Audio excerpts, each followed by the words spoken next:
बिस्मिल्लाहिर्रहमानिर्रहीम, अस्सलाम वालेकुम, good morning and welcome to morning at home. एक और हंसती मुस्कुराती खिलखिलाती और एक पॉजिटिव सुबह के साथ मैं जुगन गाजिम आपके सामने हाजिर हूँ। व्यूअर्स, विंटर्स में, सर्दियों में बहुत से मामलात और मसाइल होते हैं, लेकिन विंटर्स में एक बड़े मज़े की चीज़ होती है और वो ये है कि मछली का सीज़न होता है। यानी कि फ़िश सीज़न में आ जाती है, लोग फ़िश खाना शुरू कर देते हैं और बल्कि 2-3 महीने तो फ़िश को बहुत इन्जॉय भी करते हैं। लेकिन फ़िश यानी कि मछली के साथ बहुत से ऐसे मिथ्स कनेक्टेड हैं, ओल्ड वाइव्स टेल्स कनेक्टेड हैं, जिनकी वजह से बेचारी मछली की एवं ही रेपुटेशन ख़राब हो जाती है और लोग मछली खाना भी अवॉइड करते हैं।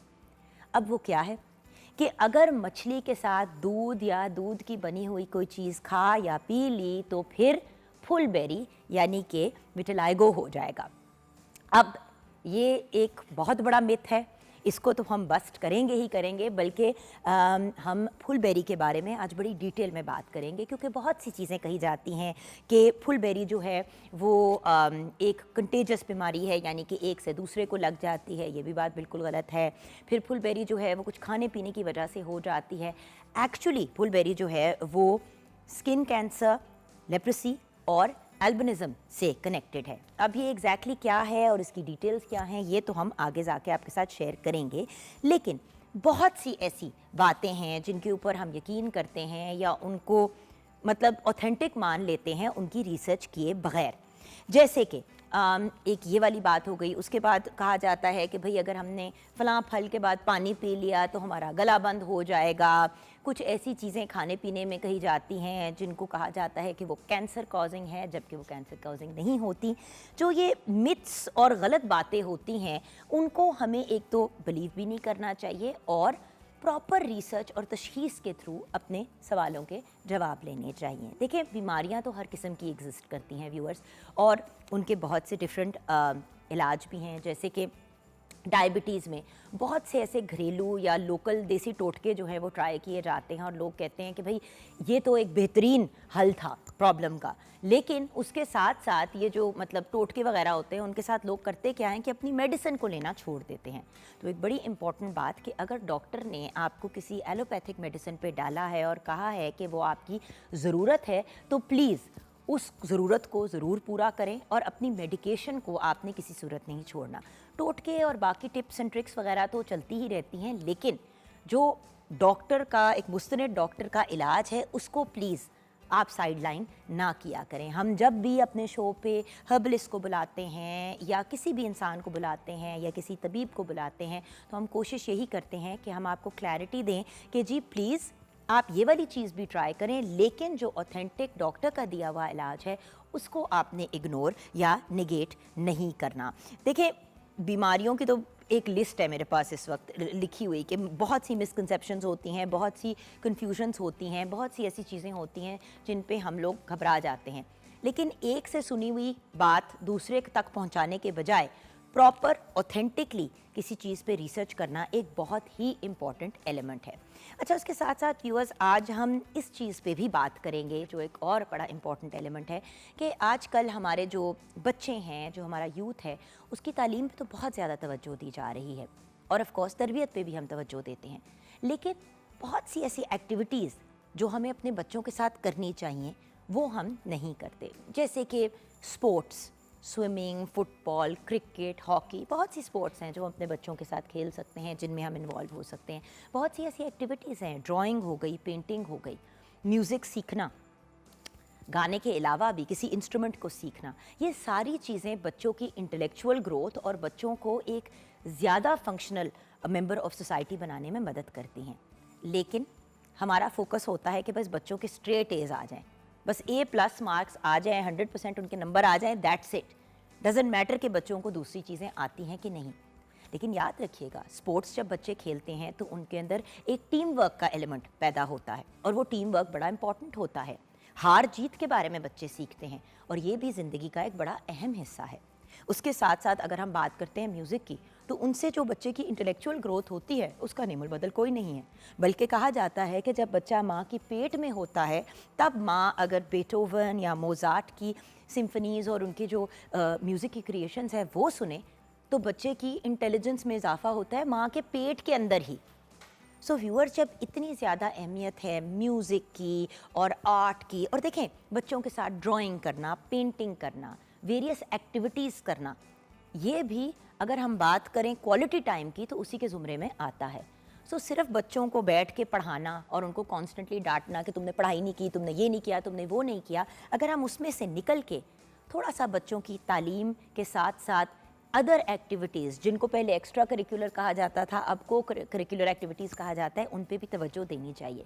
आई थिंक सबसे बड़ा प्रॉब्लम तो ये है कि आजकल स्कूल्स जो हैं उनके साइजेस इतने छोटे हो गए हैं।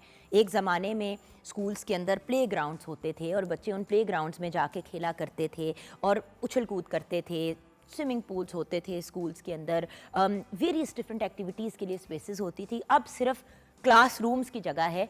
बहुत से स्कूल्स में तो अब लाइब्रेरी भी एग्जिस्ट नहीं करती।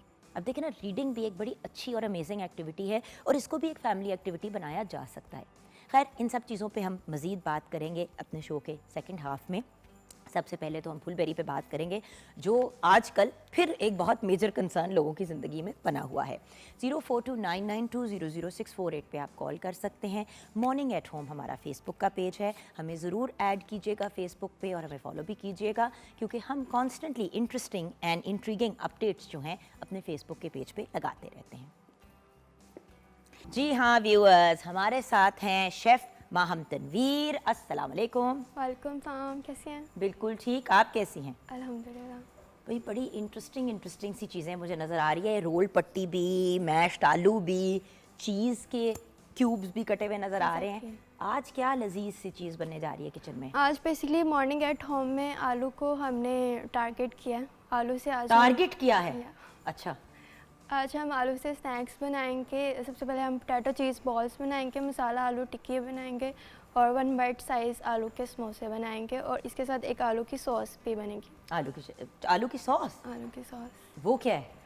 आलू की चटनी है बेसिकली। ये कराची की स्ट्रीट फूड में बहुत ज़्यादा मशहूर है। अच्छा, अमेजिंग। सो एक्चुअली व्यूअर्स, होता ये है कि हम लोग जब भी किसी घर में आलू पड़े होते हैं तो हम सबसे पहले कहते हैं कि यार आलू, अच्छा बोरिंग। देखिए, आलू के साथ सिर्फ वो जो कहते हैं ना मिक्स सब्जी या आलू की कतलियाँ नहीं बनती, आलू के साथ बहुत सी डिफरेंट चीज़ें बन सकती हैं। अब 3 डिफरेंट स्नैक्स, तीनों बहुत ही लजीज, मतलब पोटैटो चीज़ बॉल्स, मसाला आलू टिक्की एंड पोटैटो के समोसे, ये सब बड़े मज़े के ऑप्शंस हैं। एवरी टाइम फेवरेट हर किसी के। रेसिपीज़ की तरफ आते हैं। सबसे पहले हम मसाला आलू टिक्की की रेसिपी शेयर कर लेते हैं। मसाला आलू टिक्की के लिए चाहिए प्याज 1 अदद, हरी मिर्चें 2 से 3 अदद, पुदीना आधी खट्टी, हरी धनिया 1 खट्टी, डबल रोटी 3 स्लाइस, आलू आधा कप, सूख मिर्च 1 चाय का चम्मच, धनिया पाउडर 1 चाय का चम्मच, तंदूरी मसाला 1 चाय का चम्मच, जीरा कुटा हुआ 1 चाय का चम्मच, चाट मसाला 1 चाय का चम्मच, नमक हस्बे जायका, प्याज आधा कप, टमाटर आधा कप, बंद गोभी आधा कप। तो हमने बॉयल्ड मैश आलू के अंदर उसमें प्याज, हरी मिर्चें, हरा धनिया और पुदीने को चॉप करके डाल देना है। उसके बाद सारी सीजनिंग डालनी है। उसको सीजनिंग डालने के बाद अच्छी से उसको मिक्स करके उसके कटलेट्स बना लेना है। कटलेट्स बनाने के बाद उसको शैलो फ्राई कर लेना है। आप ब्रेड क्रम्स भी लगा सकते हैं अंडे पे कोट करके। उसके बाद हमने उसको गार्निश करनी है बंद गोभी, टमाटर और चॉप्ड और ब्लेंड किया हुआ जो दही है उसके साथ सर्व कर देना है। पुदीने की चटनी के साथ भी हम इसको सर्व कर सकते हैं। अच्छा, ओके, यानी कि आलू की टिक्की रखी, उसके ऊपर आपने सलाद डाला, उसके ऊपर आपने रायता सा डाला, उसके ऊपर फिर आपने चटनी भी डाल दी, इमली की चटनी भी डाल दी, तो वो बड़े मज़े का एक चाट जैसी बन जाती है। एग्जैक्टली। अनार भी ऐड कर सकते हैं। अनार भी डाल सकते हैं। उसके बाद हम पोटैटो चीज़ बॉल्स की रेसिपी शेयर करते हैं। पोटैटो चीज़ बॉल्स के लिए हमें चाहिए आलू 1 किलो, हरा धनिया आधा कप, हरी मिर्च 1 खाने का चम्मच, चटर चीज़ 1 कप, सफ़ेद मिर्च 1 चाय का चम्मच, नमक हस्बे जायका, सुरख मिर्च 1 चाय का चम्मच, शिमला मिर्च 1 कप, मोज़रेला चीज़ 1 पाव, प्याज, ब्रेड क्रम्स हस्बे जायका, अंडे 2 अदद, तेल फ्राइंग के लिए। अच्छा, हमने बॉयल्ड मैश पोटैटोज़ को जो है उसमें हमने दादर मिर्ची, नमक और चटर चीज़ और उसमें हरा धनिया और ब्रेड क्रम्स मिक्स कर देने अच्छे से। उसका एक मिक्स तैयार हो जाएगा, उसको हमने हाथों को ग्रीस करके स्प्रेड कर लेना है। उसके बाद हमने यानी कि ये एक जैसे चपाती जैसी बना ली आपने, फ्लैट type- करके उसके अंदर फिर हाँ, आपने फिर इसमें इस तरह के जो चटर चीज़ है क्यूब्स रख के उसको राउंड कर देना, बॉल सा बना के उसको अंडे में टिप करना है, फिर ब्रेड क्रम्स में टिप करना है और शैलो फ्राई कर देना उसको। अगर शैलो फ्राई नहीं करना तो आप डीप फ्राई भी कर सकते हैं। अच्छा, एक और चीज़ भी कर सकते हैं कि पहले उस पोटैटो बॉल को आपने मैदे में ज़रा सा रोल किया, Exactly. उसके बाद उसको एग में डिप किया और फिर उसको ब्रेड क्रम्ब में कर लिया, तो मैंने उसकी भी रखा हुआ है सील बाय ज़रा द अच्छा वे, होता है, मैदा उसकी ना कोटिंग जो है वो मजबूत हो जाती है, टूटने का कम डर होता है। कम डर होता है। और इसको बहुत लाइट उसके अंदर मतलब हल्के हाथ के साथ फ्राई करना है, क्योंकि लोग क्या करते हैं ज़ोर ज़ोर से उसको हिलाते हैं तो वो टूट जाते हैं। Exactly.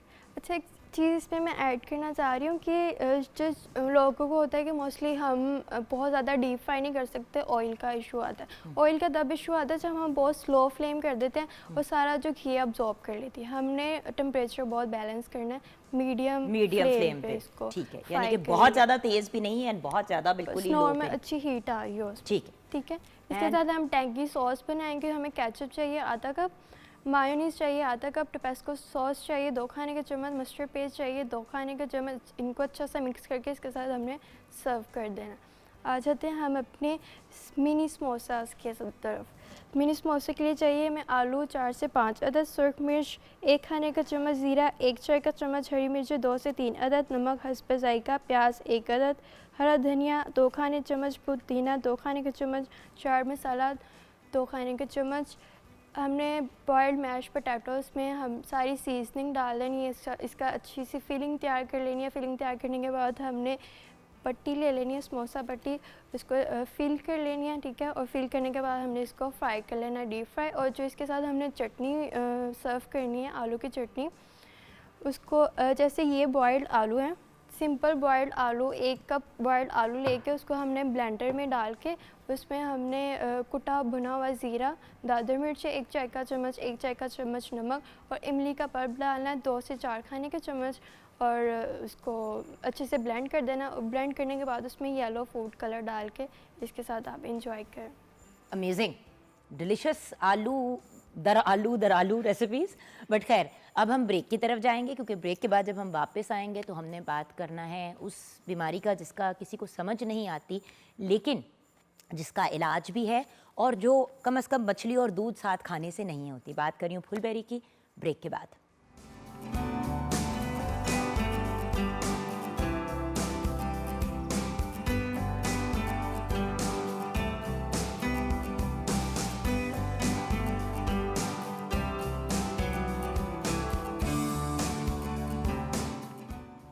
जी हाँ व्यूअर्स, अब हम बात करने जा रहे हैं विटिलाइगो की, या जिसको हम आम ज़बान में फुलबेरी भी कहते हैं।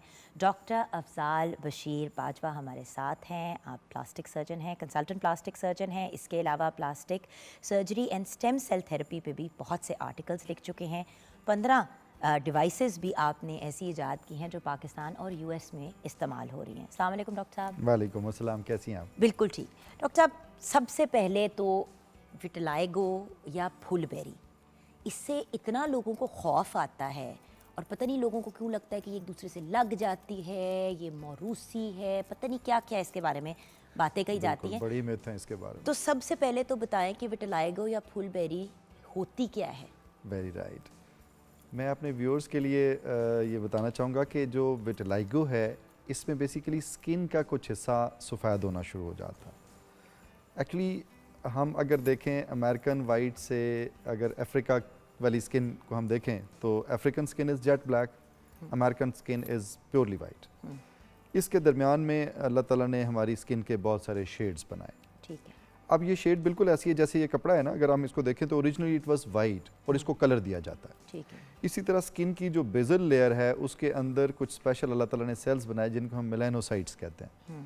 अब मेलानोसाइट्स अपना पिगमेंट प्रोड्यूस करते हैं जो कलर होता है डिफरेंट, और वो बिल्कुल काला होता है और उसकी बेसिकली आप समझ लें उसके डिफरेंट शेड्स हैं। किसी में बहुत थोड़ा ज़्यादा पैदा हो होता जाती है तो छाइयाँ भी हो जाती हैं। हाँ, बिल्कुल, वेरी राइट, वेरी राइट। ये एक एबनॉर्मलिटी है। अब ये देखिए व्यूअर्स, तस्वीरें भी आपके साथ शेयर कर रहे हैं ताकि That's आप लोग right. विजुअली देख भी सकें। Very right. अगर हम नॉर्मल की बात भी करें तो देखें अफ्रीकन ब्लैक जो है ये वही मेलानिन है जो बहुत ज़्यादा है, और जो हम एशियन हैं, हम अगर एक फिट्सपैट्रिक एक बंदा था जिसने इसको डिफरेंट ग्रेड्स में स्केल्स के हिसाब से किया, हम फिट्जपैट्रिक 4 में कहीं फॉल करते हैं, 3 and 4 में, जो हम 1 to 10 की बात कर रहे हैं ना? नहीं, 1 to 5 की बात, 1 to 6 की बात कर रहे हैं। 1 to 6। तो जो बेसिकली हमारा जो हम एशियन स्किन है या पर्टिकुलरली अगर पाकिस्तानी स्किन की बात करें तो 3 and 4 में बात करते हैं। ठीक है, अब 3 and 4 का मतलब है कि हमारे अंदर एक ख़ास लेवल ऑफ पिगमेंट होता है। ठीक है।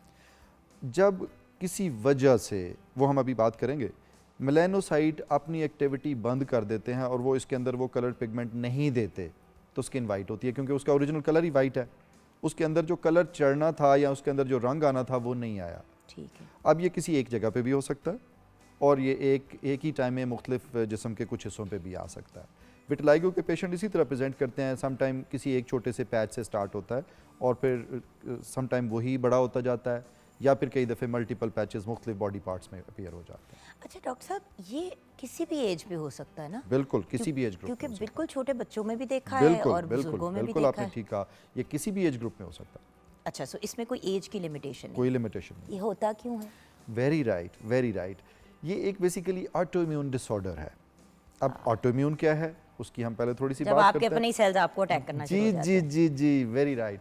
एक्चुअली होता यह है कि जो हमारा इम्यून सिस्टम है, हमारा डिफेंस सिस्टम है, हमारी जो कुव्वत मुदाफ़ियत मुदाफ़ियत है, वो हमारी बॉडी का डिफेंस करता है, हमारा दिफा करता है। जब कोई जरासीम हमारे पे अटैक करता है, कोई गला ख़राब हो गया या कोई ज़ख़म हो गया, तो ये डिफेंस सिस्टम है जो उसके ख़िलाफ़ लड़ता है, उसको जरासीम को मारता है ताकि वो हमें नुकसान ना दे सके। अब ड्यू टू एनी रीज़न उसमें बहुत सारी इन्फेक्शंस भी होती हैं, बहुत सारी अननोन फैक्टर्स भी हैं जिन पे हम अभी काम भी कर रहे हैं।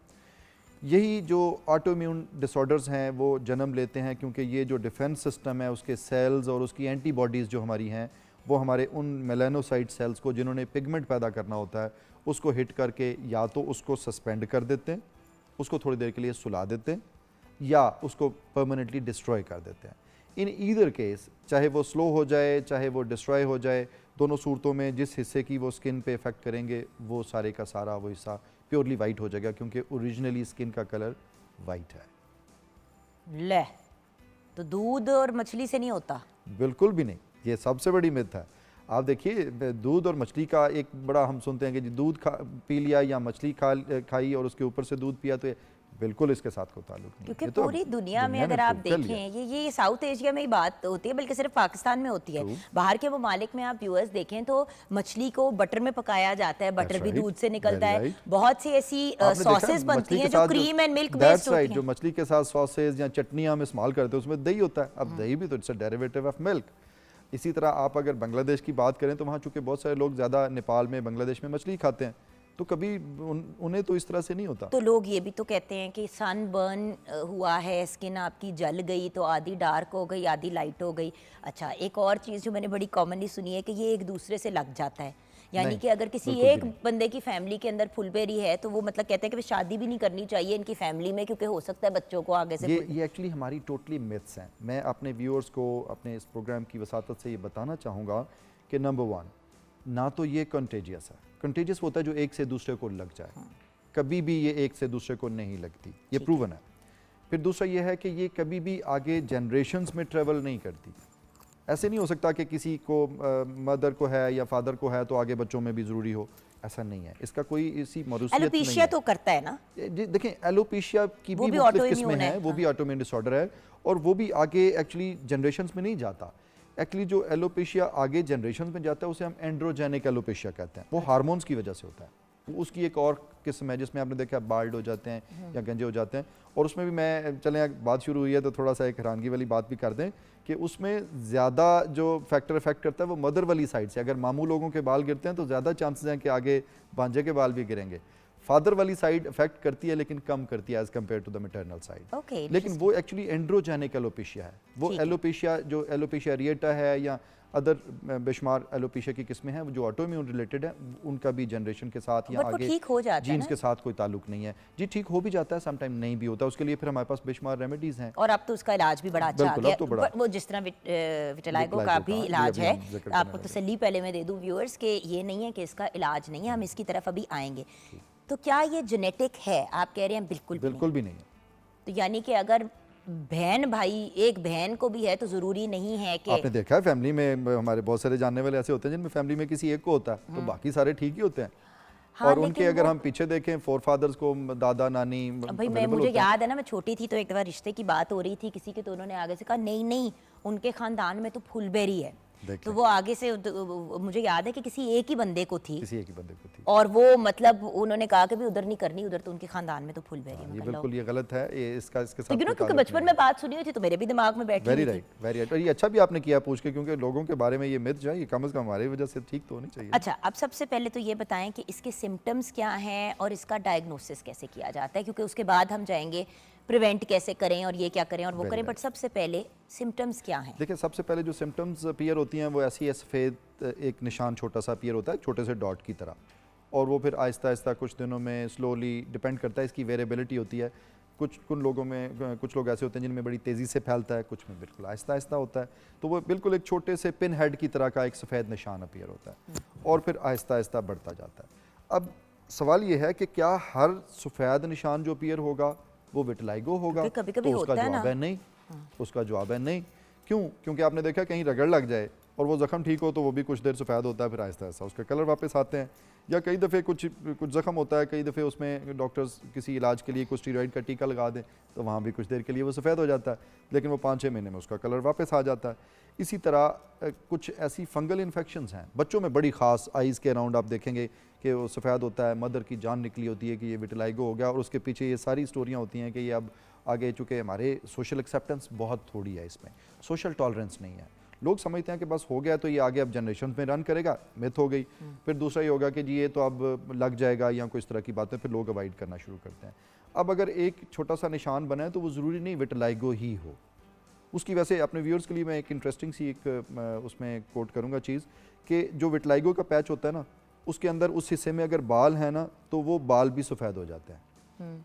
ये बड़ी ख़ास निशानी है विटिलाइगो के पैच की, जो वाइट विटिलाइगो का या फुलबेरी का सफ़ेद हिस्सा है, उसके अंदर से जो बाल निकलेंगे वो भी सफ़ेद रंग के हो क्योंकि जाएंगे, सारा कुछ ही खत्म क्योंकि हो गया, कलर जो ख़त्म हो कलर गया खत्म नीचे। हो गया। जो फंगल इन्फेक्शंस या और ल्यूकोडर्मा जिसको हम कहते हैं, जो जिसमें स्किन के वाइट पैचेस बनते हैं, उसमें यूजुअली अंदर से जो निकलने वाला बाल है वो ठीक होता है, क्योंकि बाल की जड़ थोड़ी गहरी होती है, और जो कलर स्किन का वो तो ठीक वो हो जाता है ड्यू टू फंगल इन्फेक्शन और due to any other problem, लेकिन जो अंदर जो बाल होता है वो ठीक होता है। नहीं, लेकिन डायग्नोसिस बताएं ना, कोई डाय- कोई ब्लड टेस्ट है, कोई नहीं क्या नहीं नहीं है? नहीं, इसका कोई ब्लड टेस्ट नहीं है। हम इसको सिर्फ हाय अपना हाय। सिर्फ इसको एग्जामिनेशन पे करते हैं और उसके जो मार्जिन्स हैं उन पे करते हैं। जो जैसे एक पैच बना है तो एक पैच होता है बिल्कुल क्लियर कट राउंडेड, एक होता है उसके मार्जिन्स इरेगुलर हों, तो उससे हम देखें तो इट्स अ क्लिनिकल डायग्नोसिस।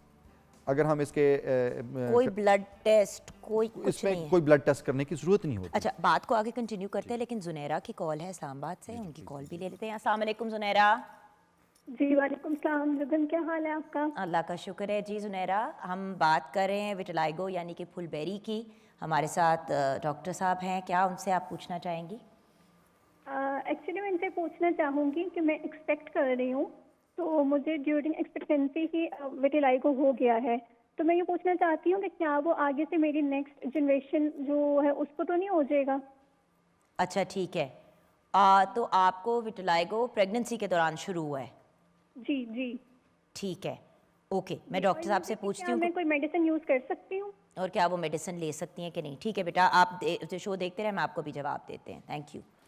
अच्छा डॉक्टर साहब, वैलिड सवाल उन्होंने पूछा है। तो हम प्रेगनेंसी में अगर शुरू हो जाए, हमने अभी थोड़ी देर पहले ये बात की ना कि इसका चूँकि जेनेटिक्स के साथ कोई ताल्लुक नहीं है, इसलिए ये बिल्कुल रिलैक्स रहें कि आगे बच्चे को हो सकता है। बच्चा एक इंडिपेंडेंट इंडिविजुअल है, अगर उसको होना होगा खुदा न खास्ता तो वो अपनी वजह से होगा, मदर की वजह से ट्रांसमिट नहीं होगा। ठीक है। नंबर 1। दूसरा होता है कि क्या प्रेगनेंसी में कुछ दवाइयाँ जो हैं वो इनको हम स्टार्ट कर सकते हैं, तो उसका जवाब है यस। बहुत सारी दवाइयाँ ऐसी हैं जो कि ड्यूरिंग प्रेगनेंसी सेफ़ होती हैं, हम उनको स्टार्ट बिल्कुल कर सकते हैं और उसके लिए भी कोई फ़िक्र वाली बात नहीं है। और अगर आप उस अपने पैच को देखते हैं कि आपको अपीयर हो गया है और अगर फैल नहीं रहा, तो फिर मेरे ख्याल में अभी दवाई इस्तेमाल ना करें, कोई भी मेडिसिन लेने की भी ज़रूरत नहीं है, अभी सिर्फ कीप एन आई। और अच्छा कीप डॉक्टर एन आई साहब, का प्रेगनेंसी में क्यों कोई क्योंकि सिस्टम आपका नहीं, कमजोर नहीं, होता कोई है? ऐसा नहीं है। प्रेगनेंसी में भी वही इंडिविजुअल है जो कि एक पहले था, जो ऑटोइम्यून डिसऑर्डर्स उसके अंदर पहले से कोई हो नहीं, सकते जैसे हैं। होता है ना कि कभी कभी आप प्रेग्नेंट होते हो तो आपको डायबिटीज़ हो जाती है और प्रेगनेंसी के बाद ख़त्म हो जाती है। Very right. उसी तरह प्रेगनेंसी के Very दौरान right. ब्लड प्रेशर का इशू हो जाता है, बिल्कुल लेकिन हाई ब्लड प्रेशर का, और वो बिल्कुल फिर ठीक। वापस सेटल हो बिल्कुल जाता है। ठीक। तो क्या विटिलाइगो जी के जी साथ जो एक्चुअली जो ये दोनों बीमारियां या इसके अलावा भी कुछ हार्मोन्स की बीमारियां भी हमारे होती हैं, लेकिन ये चीज़ें वो हैं जिनका डायरेक्टली प्रेगनेंसी के साथ ताल्लुक है। आप अगर देखिए डायबिटीज़ है तो डायबिटीज़ में इंसुलिन की कमी हो जाती है, या हम समझे कि कुछ बाकी हार्मोन्स हैं वो जो डिस्टर्ब हो जाते हैं। ठीक है। अब ये हार्मोन है जिसका डायरेक्टली प्रेगनेंसी के साथ ताल्लुक है, Okay. तो डायबिटीज़ हो जाती है। फिर जो ही बेबी डिलीवर होता है तो डायबिटीज़, इसको जेस्टेशनल डायबिटीज़ हम कहते हैं, तो वो आहिस्ता आहिस्ता फिर Settle नॉर्मल हो हो जाए। जाती अच्छा, है। डॉक्टर साहब, आपकी इसी इजाज़त तरह जो ब्लड प्रेशर की हम बात कर लें थोड़ी सी, कि अगर ब्लड प्रेशर है तो चूँकि ड्यूरिंग प्रेगनेंसी मदर का जो वाटर रिटेंशन पावर है या खून की जो वॉल्यूम है वो बहुत बढ़ गया होता है, बिल्कुल। उस वजह से प्रेशर ज़्यादा हो जाता है कुछ ख़वातीन में, तो इसलिए उसका भी ताल्लुक इस बीमारी से हम कंपेयर नहीं कर सकते। Okay, we gonna take a break. Break के बाद जब वापस आएंगे तो विटिलाइगो, जिसका आप इंतज़ार सब कर रहे हैं कि विटिलाइगो या फुलबेरी का इलाज क्या है, इसकी ट्रीटमेंट क्या है, क्योंकि लोग यही सोचते हैं कि आय हाय अब तो हो गया, निशान पड़ गए तो अब वो निशान नहीं जाएंगे, शायद रोक सकते हैं। तो इसका एक्चुअली इलाज है क्या, और नफ्सियात पे इसके क्या असरात होते हैं, इस पे भी बात करना बहुत ज़रूरी है ब्रेक के बाद।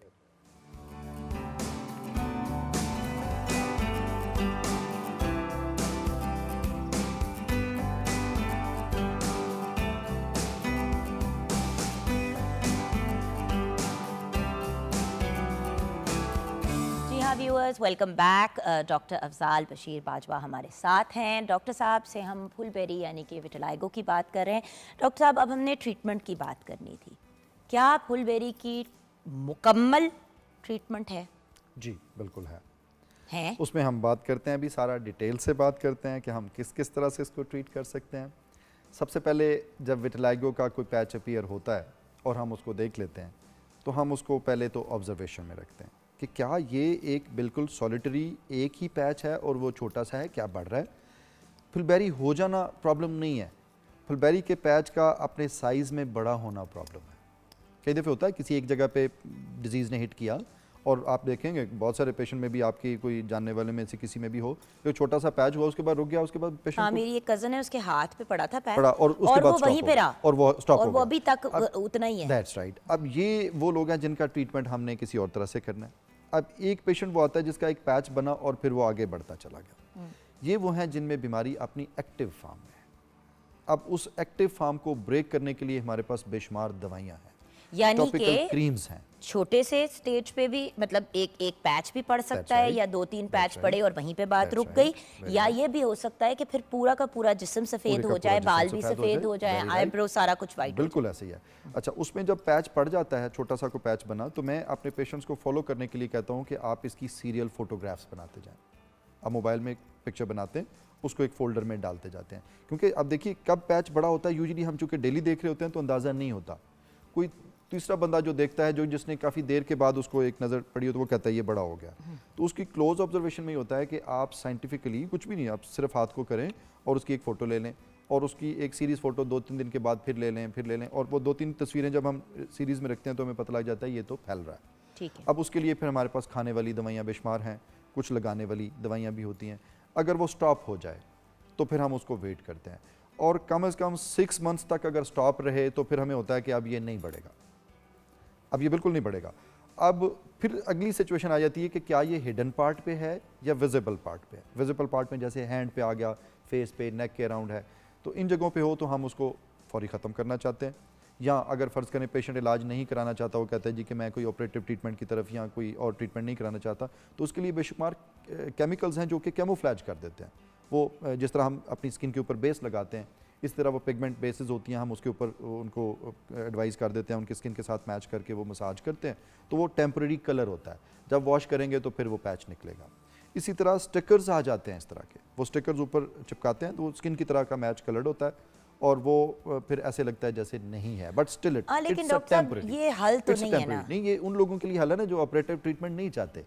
अब हम आते हैं उन लोगों की तरफ जो ट्रीटमेंट कराना चाहते हैं, जो कहते हैं जी डॉक्टर साहब चाहे ऑपरेशन हो जाए, जो कुछ भी, क्योंकि ये लोग नफ्सियाती तौर पे भी तो डिस्टर्ब हो रहे होते हैं ना। ऑफ कोर्स डिस्टर्ब होते हैं। मतलब आप सोचिए ना कि किसी के चेहरे के ऊपर वाइट पैच पड़ गया है, या किसी के हाथों के ऊपर हो गया है, अब जैसे अल्लाह माफ़ी दे, अल्लाह ना करे कि कभी ऐसा हो, बट जैसे फॉर एग्जांपल मैं हाथों पैरों के बारे में बहुत कॉन्शियस Very हूँ, true. मैं हमेशा नेल कलर हाथ true. वगैरह अपने, जी, अब जी, मेरे अगर visible हाथ पे parts वाइट हैं। पैच पड़ जाता है उस तरह का, तो बिल्कुल। मेरे लिए तो ये एक बहुत Of डिप्रेसिंग course, चीज़ होगी, ये मैं तो हर हाथ बंदे ही के छुपा, लिए, हर बंदे के लिए मेरा नाखून टूट क्योंकि जाता है, मैंने मेरी बताया ज़िंदगी ना अजाब कि हो ये जाती। हमारी अपनी पर्सनालिटी में भी चेंजेस साइकोलॉजिकली डेवलप करता है, और दूसरा ये है कि इसकी सोशल टॉलरेंस नहीं है, सोशल एक्सेप्टेंस नहीं है, लोग उसके साथ थोड़ा सा बैठने से अवॉइड करते हैं, और बिहाइंड कि द कहीं सीन ये लग होता है ना कहीं जाए, लग ना जाए।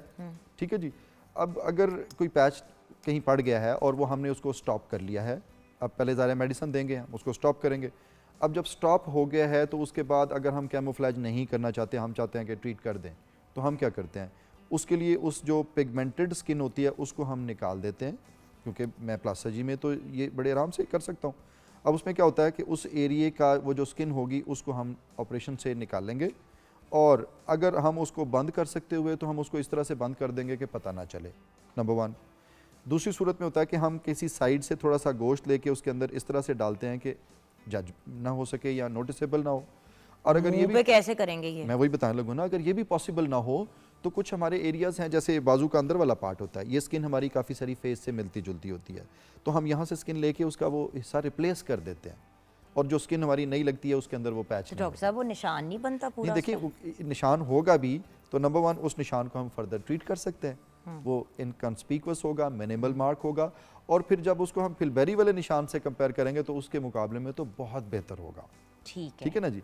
फिर इसके अलावा अभी इसमें कुछ लेकिन जिद्दत, डॉक्टर साहब कुछ ऐसा नहीं हो सकता कि आप ओरल दवाई खा लें या कोई इंजेक्शन लगा लें और उससे कलर वापस मैंने नॉर्मल हो बिल्कुल जाए? बताया ना आपको, जिस तरह हमने शुरू में बात की कि 2 सिचुएशन होती हैं, या जो हमारे मेलानिन वाले सेल्स हैं वो सो गए हैं, सस्पेंड हो गए, हाँ। या वो सेल्स डिस्ट्रॉय हो गए। अच्छा, डिस्ट्रॉय हो अगर गए तो तो वो गए। सस्पेंड हो गए हैं तो फिर जाहिर है हम दवाइयाँ तो हमने पहले से जगाएंगे स्टार्ट उनको। कहा ना कि पहले हमने उनको ट्रायल दिया। अब जब हमने ट्रायल दिया तो इस दौरान सम टाइम दो सेल दे अराउज अप, वो जाग जाते हैं, ठीक है। पिगमेंट वापस आ जाता है, और ये तकरीबन 70% पेशेंट ऐसे होते हैं जिनमें वो पिगमेंट वापस आ जाता है। हम बात उनमें कर रहे हैं जिनमें हमारा ट्रीटमेंट ने कहा कि जी हमने इसको स्टॉप करने में तो कामयाब हो गए लेकिन कलर वापस नहीं आया। ये वो कैटेगरी है जिनमें सेल्स डिस्ट्रॉय हो गए। Worst case अब scenario। इसमें हमने बॉडी से कहीं ना कहीं से वो स्किन लेके उसको पैच को रिप्लेस करना है। अच्छा डॉक्टर साहब, जिनका पूरा का पूरा वाइट हो जाए, सब very right, head very to toe हो जाए, जी सर जी भी हो जी जाए, वो क्या? उसमें चूंकि जो देखिए अब हमने कैलकुलेशन ये करनी होती है कि हमारा ज़्यादा हिस्सा नॉर्मल स्किन वाला है या ज़्यादा हिस्सा विटिलाइगो की स्किन वाला है। अब अगर हम कई दफ़े पेशेंट लेट आते हैं या उनको पता नहीं होता और वो प्रेजेंट उस तरह से करते हैं तो उनकी बॉडी का ज़्यादातर हिस्सा वाइट हो चुका होता है। अब उसके लिए फिर हमारे पास कुछ मेडिसिन ऐसी होती हैं जो रैपिडली उनका बाकी वाला हिस्सा भी वाइट कर देती हैं। ले तो जो बाल सफेद थे, जी, आईब्रो उसको सफेद थे, उसको डाई किया जा सकता है। अच्छा, वो डाई तो- कर सकते वो तो हैं? डाई कर सकते हैं, क्यों नहीं डाई कर सकते हैं, वो बिल्कुल बाल हैं वो, सिर्फ उनका जो नीचे अपना पिगमेंट वाला सोर्स है वो खत्म हो गया। अच्छा हमारी एक मतलब मामा की दोस्त थी, हैं, अल्लाह उनको ज़िंदगी दे, उनको इस तरह हुआ, उनकी पूरी बॉडी वाइट हो गई और वो उनकी डार्कर स्किन टोन थी पहले, उन्होंने क्या फिर बिल्कुल लाइट ब्राउन कलर की डाई लगाना शुरू हो गए अपने वो बहुत आईब्रोज सूट पे, कर गया बालों होगा पे, उनको। और वो इनको इतना Personality का सूट एक किया, इतना different हो सूट गया किया होगा। कि वो तो सारे अब उनको कहते हैं, That's कहते तू right. तो फुलबरी ते बाद ज्यादा फायदा हो सोहनी गया हो ना, गई फायदा हो है। गया। लेकिन खैर इन लोगों में ना एक थोड़ा सा एहतियात की जरूरत होती है, वही होती है कि देखिए मेलानिन Sun अल्लाह ने क्यों exposure, रखी हाँ, हमारी, हाँ। क्योंकि ये हमारी सन की प्रोटेक्शन है।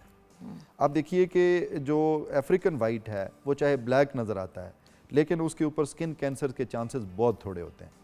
इसके कंपैरिजन जो अमेरिकन वाइट स्किन है जिसको हम टाइप 1 स्किन कहते हैं वो उनमें बहुत skin अच्छी हमें लगती होगी। वो हालांकि बीचेस पे लेट लेट के उसको टैन करना चाहते हैं लेकिन उसके अंदर मेलानिन कम होने की वजह से उनमें कैंसर के चांसेस बहुत ज़्यादा होते ठीक हैं। मेलानिन अल्लाह ताला ने प्रोटेक्टिव चीज़ रखी है। अब जिन लोगों में विटिलाइगो की वजह से मेलानिन की प्रोडक्शन ख़त्म हो गई, अब उन लोगों में चांसेस होते हैं कि कोई ख़राबी ना हो जाए, सन एक्सपोजर से कहीं कैंसर ना हो जाए या कोई स्किन में चेंजेस ना आ जाए।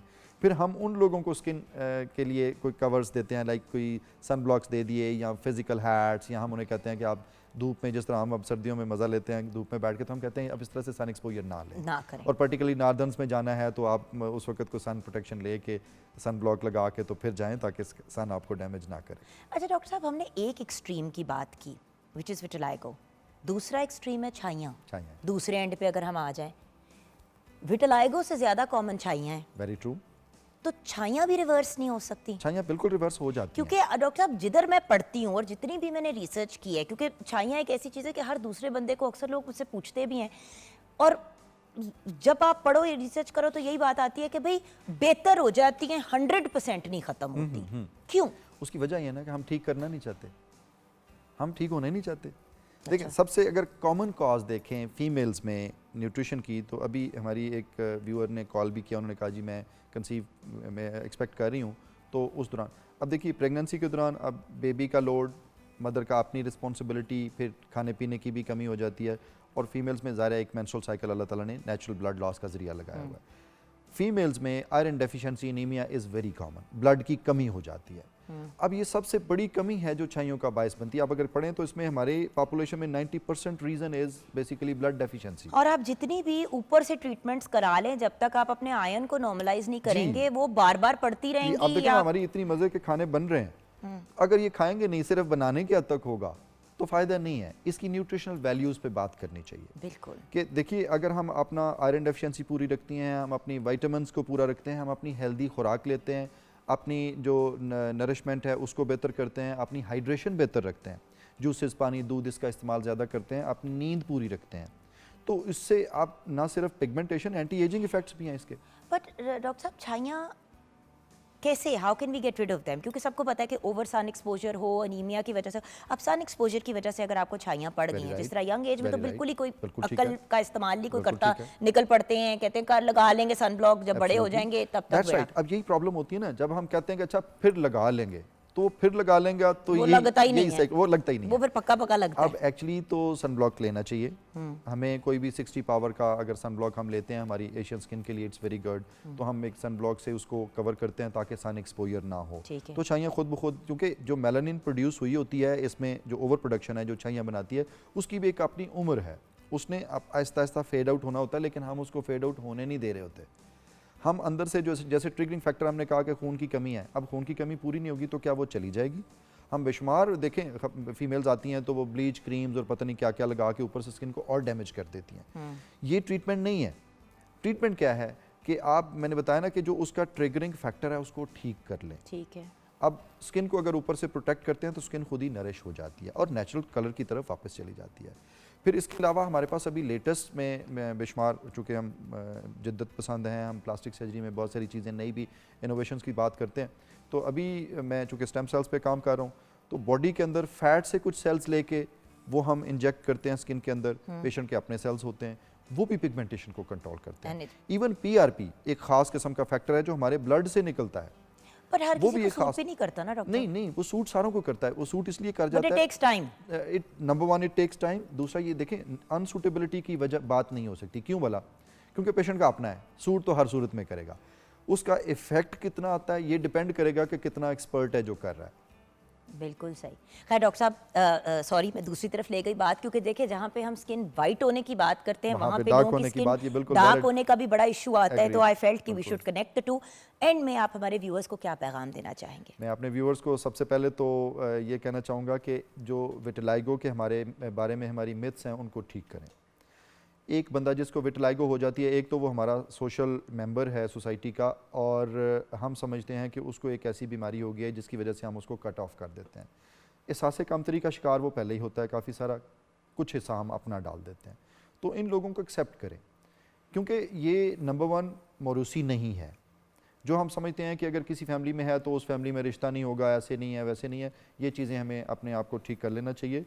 और दूसरा, ये कंटेजियस नहीं है, ये किसी से नहीं लगता, उसके साथ बैठने में, खाना खाने में, हाथ मिलाने में कोई मुमानियत नहीं है। इस चीज़ का पता होना बहुत ज़रूरी है। Thank you so much doctor साहब, God bless you, thank you for your time. शुक्रिया। व्यूअर्स, आई होप कि फुलबेरी के बारे में और पिगमेंटेशन के बारे में एज वेल जो थोड़ी सी आपकी मिसकंसेप्शंस थी, आई होप वो क्लियर हो गई होंगी। और इंशाल्लाह डॉक्टर साहब को फिर हम तकलीफ़ देंगे ताकि डिटेल में हम किसी टाइम इनसे डिस्कस करें कि छाइयों का आखिर हल क्या है और क्या सबसे ज़्यादा इनोवेटिव ट्रीटमेंट्स हैं और कौन सी ट्रीटमेंट्स को अवॉइड करना चाहिए। क्योंकि सबसे बड़ा मसला तो ये है कि हम जो मज़ीद बर्बादी कर लेते हैं जब ऑलरेडी छोटा इशू होता है, हम उसको खुद ख़राब करके फिर कहते हैं अब ठीक करें। खैर, thank you so much doctor साहब। ब्रेक के बाद वापस आएंगे।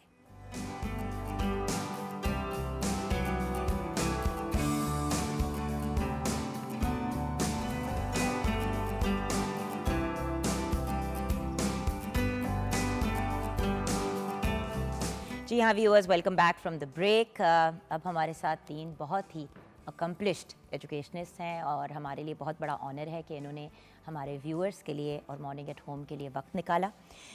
व्यूअर्स, एक्चुअली आपको पता है कि हम बहुत ज़्यादा इस शो में फ़ोकस करते हैं बच्चों के ऊपर और बच्चों की तरबियत के ऊपर, बच्चों की तालीम के ऊपर, बच्चों की को करिकुलर एक्टिविटीज़ के ऊपर, क्योंकि बच्चे ही हमारा कल हैं, बच्चे ही हमारा फ्यूचर हैं। एक ऐसे मुल्क में जहाँ पे 60-70% आवाम जो है वो यूथ है, वहाँ पे ये डेफिनेटली एक लम्हा फ़िक्रिया है कि हम कितनी तवज्जो दे रहे हैं अपने मुल्क की फाउंडेशन पे। हमारे बच्चे ही हैं ना वो फाउंडेशन। सो आज हम बात करेंगे कि ये जो academic competition constantly and consistently चल रहा होता है, इसकी वजह से हमारे बच्चे कैसे मुतासिर हो रहे हैं और तालीम पे यानी कि एजुकेशन पे और उनकी डे टू डे लाइफ पे उसके क्या असरात आ रहे हैं। आइए मिलते हैं अली नुमानी से। आप टीचर हैं, स्कूल प्रिंसिपल हैं, यूनिवर्सिटी प्रोफेसर हैं in the US and in Pakistan for the past 2 decades। अस्सलाम वालेकुम। वालेकुम अस्सलाम, thank you for having me. Thank you so much for coming Ali. हमें ज्वाइन किया है साइमा नज़ीर साहिबा ने, हमारे शो का पहले भी हिस्सा रह चुकी हैं, एजुकेशनिस्ट भी हैं, पेरेंटिंग कोच भी हैं और मोटिवेशनल स्पीकर। अस्सलाम वालेकुम। अस्सलाम जुगन, कैसे हैं आप? बिल्कुल ठीक, how you doing? Thank you. Then we have doctor Shazia Iqbal Khan with us as well. आप भी एक बहुत बेहतरीन और अकम्पलिश्ड एजुकेशनिस्ट हैं। अस्सलाम वालेकुम मैम। वालेकुम सलाम and thank you for having me on the show. Thank you for coming ma'am. Okay, सबसे पहले अली, क्योंकि अभी सेगमेंट शुरू करने से पहले आपने ही मुझे करेक्ट किया कि एजुकेशन की ना बात करो, एकेडमिक कंपटीशन की बात करो, तो ज़रा ये एक्सप्लेन करते हैं अब हमारे व्यूअर्स को। जी थैंक देखिए, जिधर से जो बात आती है उधर क्रेडिट देना चाहिए। नहीं, बड़ी मेहरबानी। मेरे ख्याल है हम लोग बहुत ज़्यादा एजुकेशन जो है उसको इंटरचेंजेबली यूज़ कर रहे हैं वर्ड को एकेडमिक्स के साथ। अच्छा। और स्कूल्स जो हैं वो ज़्यादातर काम आप एकेडमिक्स का ही कर रहे हैं, जैसे कि आपने भी कह रही थी कि ओवरऑल जो होलिस्टिक एजुकेशन है जिसमें बच्चे की नशोनुमा है, उसकी सोशो इमोशनल हेल्थ जिसको हम कहते हैं, उसका बिहेवियर, उसकी involvement in extra curricular activities वो कम से कम होती जा रही हैं। और इंटेंस एकेडमिक कंपटीशन, क्योंकि बच्चे भी ज़्यादा हैं, आगे जो अपॉर्चुनिटीज़ हैं वो कम आ रही हैं, तो उसकी वजह से सारा स्कूलों का भी, बच्चों का भी और ख़ासकर वालिदैन का भी फोकस जो है वो एकेडमिक अचीवमेंट पे ज़्यादा है। और होलिस्टिक एजुकेशन जिसमें उसकी हर तरह की डेवलपमेंट बच्चे की देखी जा रही होती है, वो कम से कम होता जा रहा है। इसी बात I'll add to what he's already saying. बिल्कुल करेक्ट बात है, हम एकेडमिक्स पे बहुत फोकस करते हैं, जबकि हमें इस बात का अंदाज़ा लगाना चाहिए कि होलिस्टिक एजुकेशन एक मुकम्मल इंसान की जो तरबियत, शख्सियत है वो कैसे बनती है।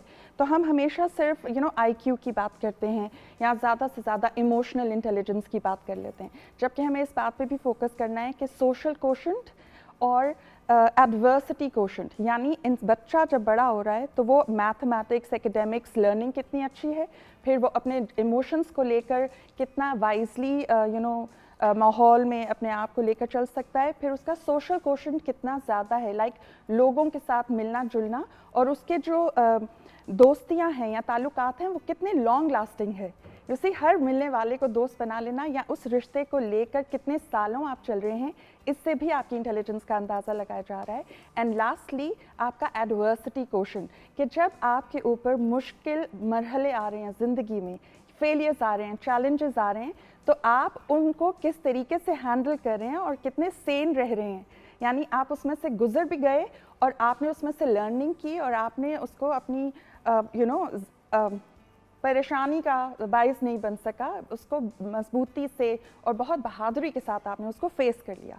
सो दैट्स द फोर्थ बात करी है आजकल तो बात हर जगह। आई एम सॉरी, वेस्ट में तो ये बहुत ज़्यादा होती है कि don't put too much pressure on children. Exactly. भाई मेरा सिर्फ ये सवाल है, हम पे प्रेशर पड़ा, शायद कभी ज़रूरत से ज़्यादा भी पड़ा और काश ना पड़ता, लेकिन उस प्रेशर से हमने सीखी भी बहुत सी चीज़ें।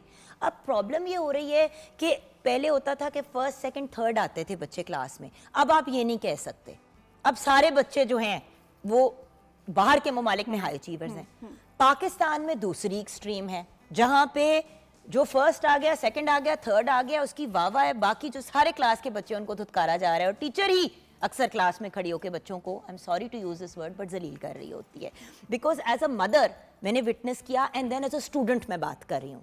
सो कुछ शायद मैं गिले ज़्यादा भी आप लोगों से करूँगी एंड आई वांट कि आप मुझे करेक्ट करें ताकि जो हमारे पेरेंट्स की भी कुछ मिसकंसेप्शंस हैं वो क्लियर हों। बिल्कुल ठीक। जी डॉक्टर साहब। आपने ये बिल्कुल बात सही की है कि इसमें हमारे पेरेंट्स का और बच्चों का कसूर नहीं है, क्योंकि हम एक रैट रेस में भाग रहे हैं और बच्चों को भगा रहे हैं, बिकॉज हमारी यूनिवर्सिटीज़ की रिक्वायरमेंट है कि ये ग्रेड्स होंगे तो वो आपको दाखिला देगा। बिल्कुल। सो आपके एज ए पेरेंट आप मजबूर हैं कि आपने उन ग्रेड्स को बच्चों को अचीव करवाना है, और बच्चे मजबूर हैं क्योंकि उनकी पेरेंट्स चाहते हैं कि वो इस यूनिवर्सिटी में पहुँचें।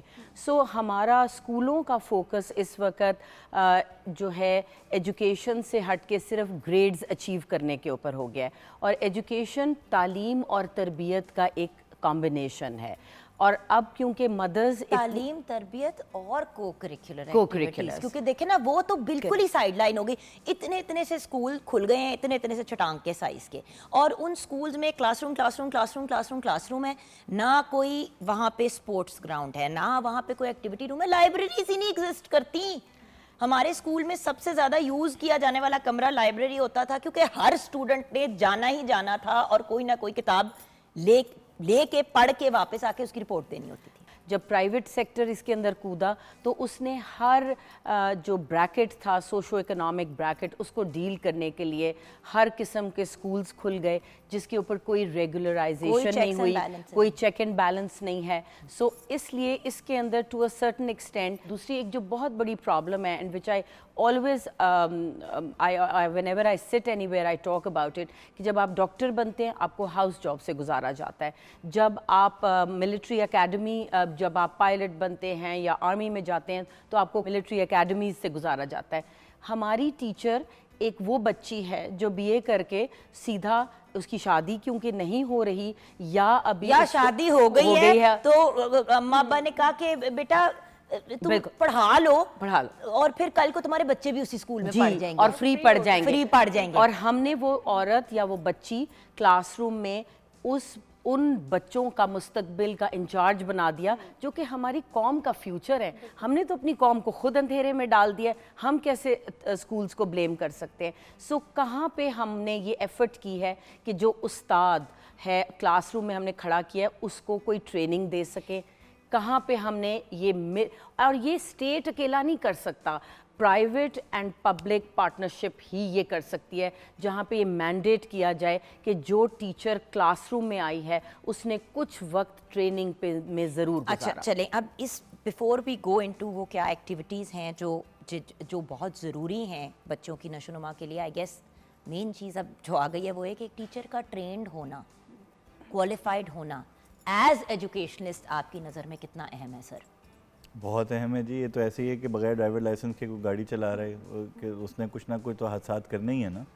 तो जैसे डॉक्टर शादिया कह रही हैं कि लेकिन हम माएँ किस तरह, अब हर टीचर का जाके मैं लाइसेंस तो नहीं मांग सकती ना कि मुझे मतलब कुछ तो आप समझ रहे हैं ना। मुझे मेरा प्रॉब्लम क्या है कि आपको एक शॉर्टकट बता देता हूं। If I put my child in a school there is no way of verifying कि जो हर टीचर मेरे बच्चे को से जिसका टाकरा होगा वो कितना क्वालिफाइड है। बाहर के मुल्क में आप टीचर बन ही नहीं सकते, एटलीस्ट मैं कनाडा का बता सकती हूँ, until you've been to teachers college, you go to that college, वहाँ पे आई थिंक आफ्टर यूनिवर्सिटी 2 साल की आपकी ट्रेनिंग होती है, उसके बाद आप पढ़ाने जोगे होते हैं, आपको फिर इजाजत मिलती है कोई जगह आपको दाखिल करने। So what do you do? जी आई थिंक इसमें 2 बातें मैं यहाँ कहता हूँ। एक तो जो आप बाहर का हवाला दे रही हैं वहाँ पे टीचिंग के प्रोफेशन को रिलेटिव टू हेयर बहुत ज़्यादा रिस्पेक्ट है। मैं ख़ुद 20 साल से टीचर हूँ, तो आई थिंक मुझे तवक्को ये की जाती है कि मैं थोड़ा सा शर्मा के बताऊँ कि एज ए मेल मैं टीचर हूँ। तो बाहर के यहाँ ये है कि इतनी चूँकि लुक्रेटिव बना दिया है उन्होंने इस प्रोफेशन को, उसकी कॉम्पनसेशन भी अच्छी है, उसमें रिटायरमेंट बेनिफिट्स वगैरह भी हैं, तो लोग उसमें इन्वेस्ट करते हैं पढ़ने के लिए। यहाँ तो रूल ये है कि दोस्त हू can't do something will go into teaching.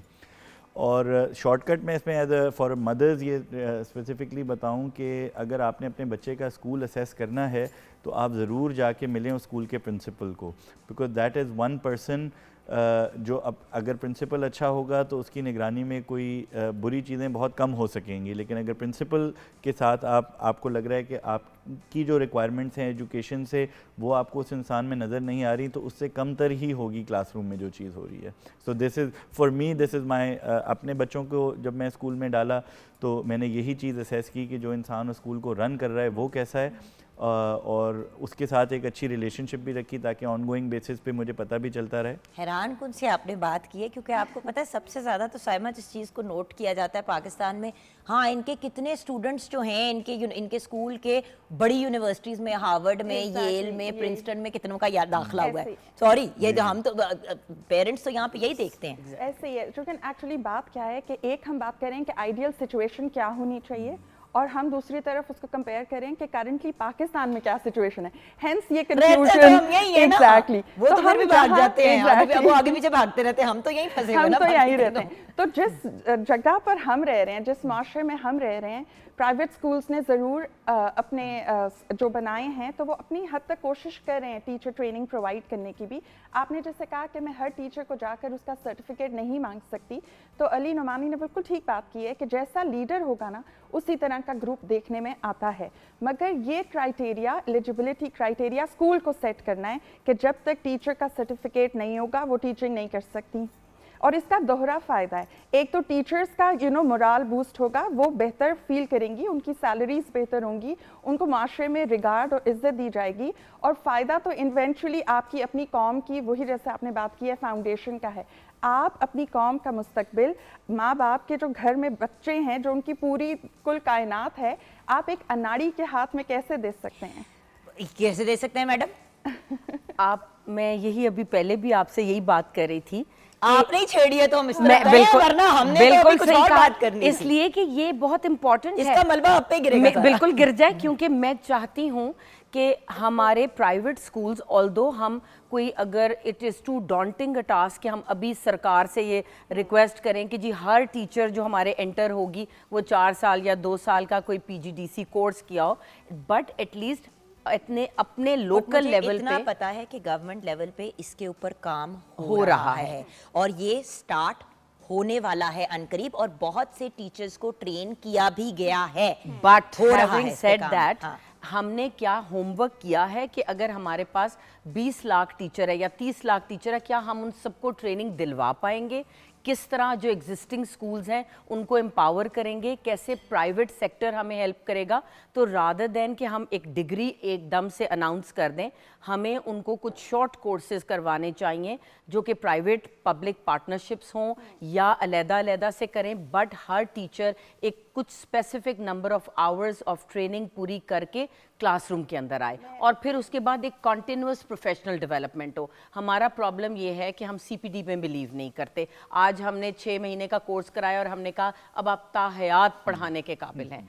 हर साल तालीम को देने का तरीका, उसके मेथडोलॉजीज़ चेंज हो रही हैं और लोग आगे बढ़े हैं, तालीम को आगे बढ़ाया जा रहा है, बट हमने जो आज से 20 साल पहले किया था हम उसी तरह चल रहे हैं। इसमें मैं ना थोड़ा सा क्रेडिट देना भी चाहूँगी गवर्नमेंट को, जैसे आपने कहा कि स्टार्ट हो रहा है, और इसका एक प्लस पॉइंट ये भी है, मुझे लगता है जो भी हमारे मुश्किल वक्त हैं, इस प्रोफेशन में जो लोग आपके और मेरी तरह के टिके हुए हैं वो सिर्फ वही हैं जो इस प्रोफेशन में बहुत पैशनेट हैं, जो दिल से ये काम करना चाहते हैं, जिनके पास अगर कोई सपोर्ट नहीं भी है तो वो फिर भी अपनी सैलरीज में से पैसे बचा के ट्रेनिंग के कोर्सेज भी कर रहे हैं, और वो स्कूल्स भी और इदारे जो कुछ ना कुछ छोटे कोर्सेज करवा रहे हैं कि बाहर से लोग भी आएँ, आउटरीच प्रोग्राम्स हैं टीचर्स को ट्रेन करने के लिए, तो कुछ ना कुछ काम हो भी रहा है, मगर उतना नहीं हो रहा जितना कि हम समझें कि आइडियल है। लेकिन अली नुमानी, अगर हम ट्रेन भी कर देते हैं, बड़ी well trained well qualified teachers हैं, लेकिन सिर्फ एकेडमिक्स के ऊपर फोकस है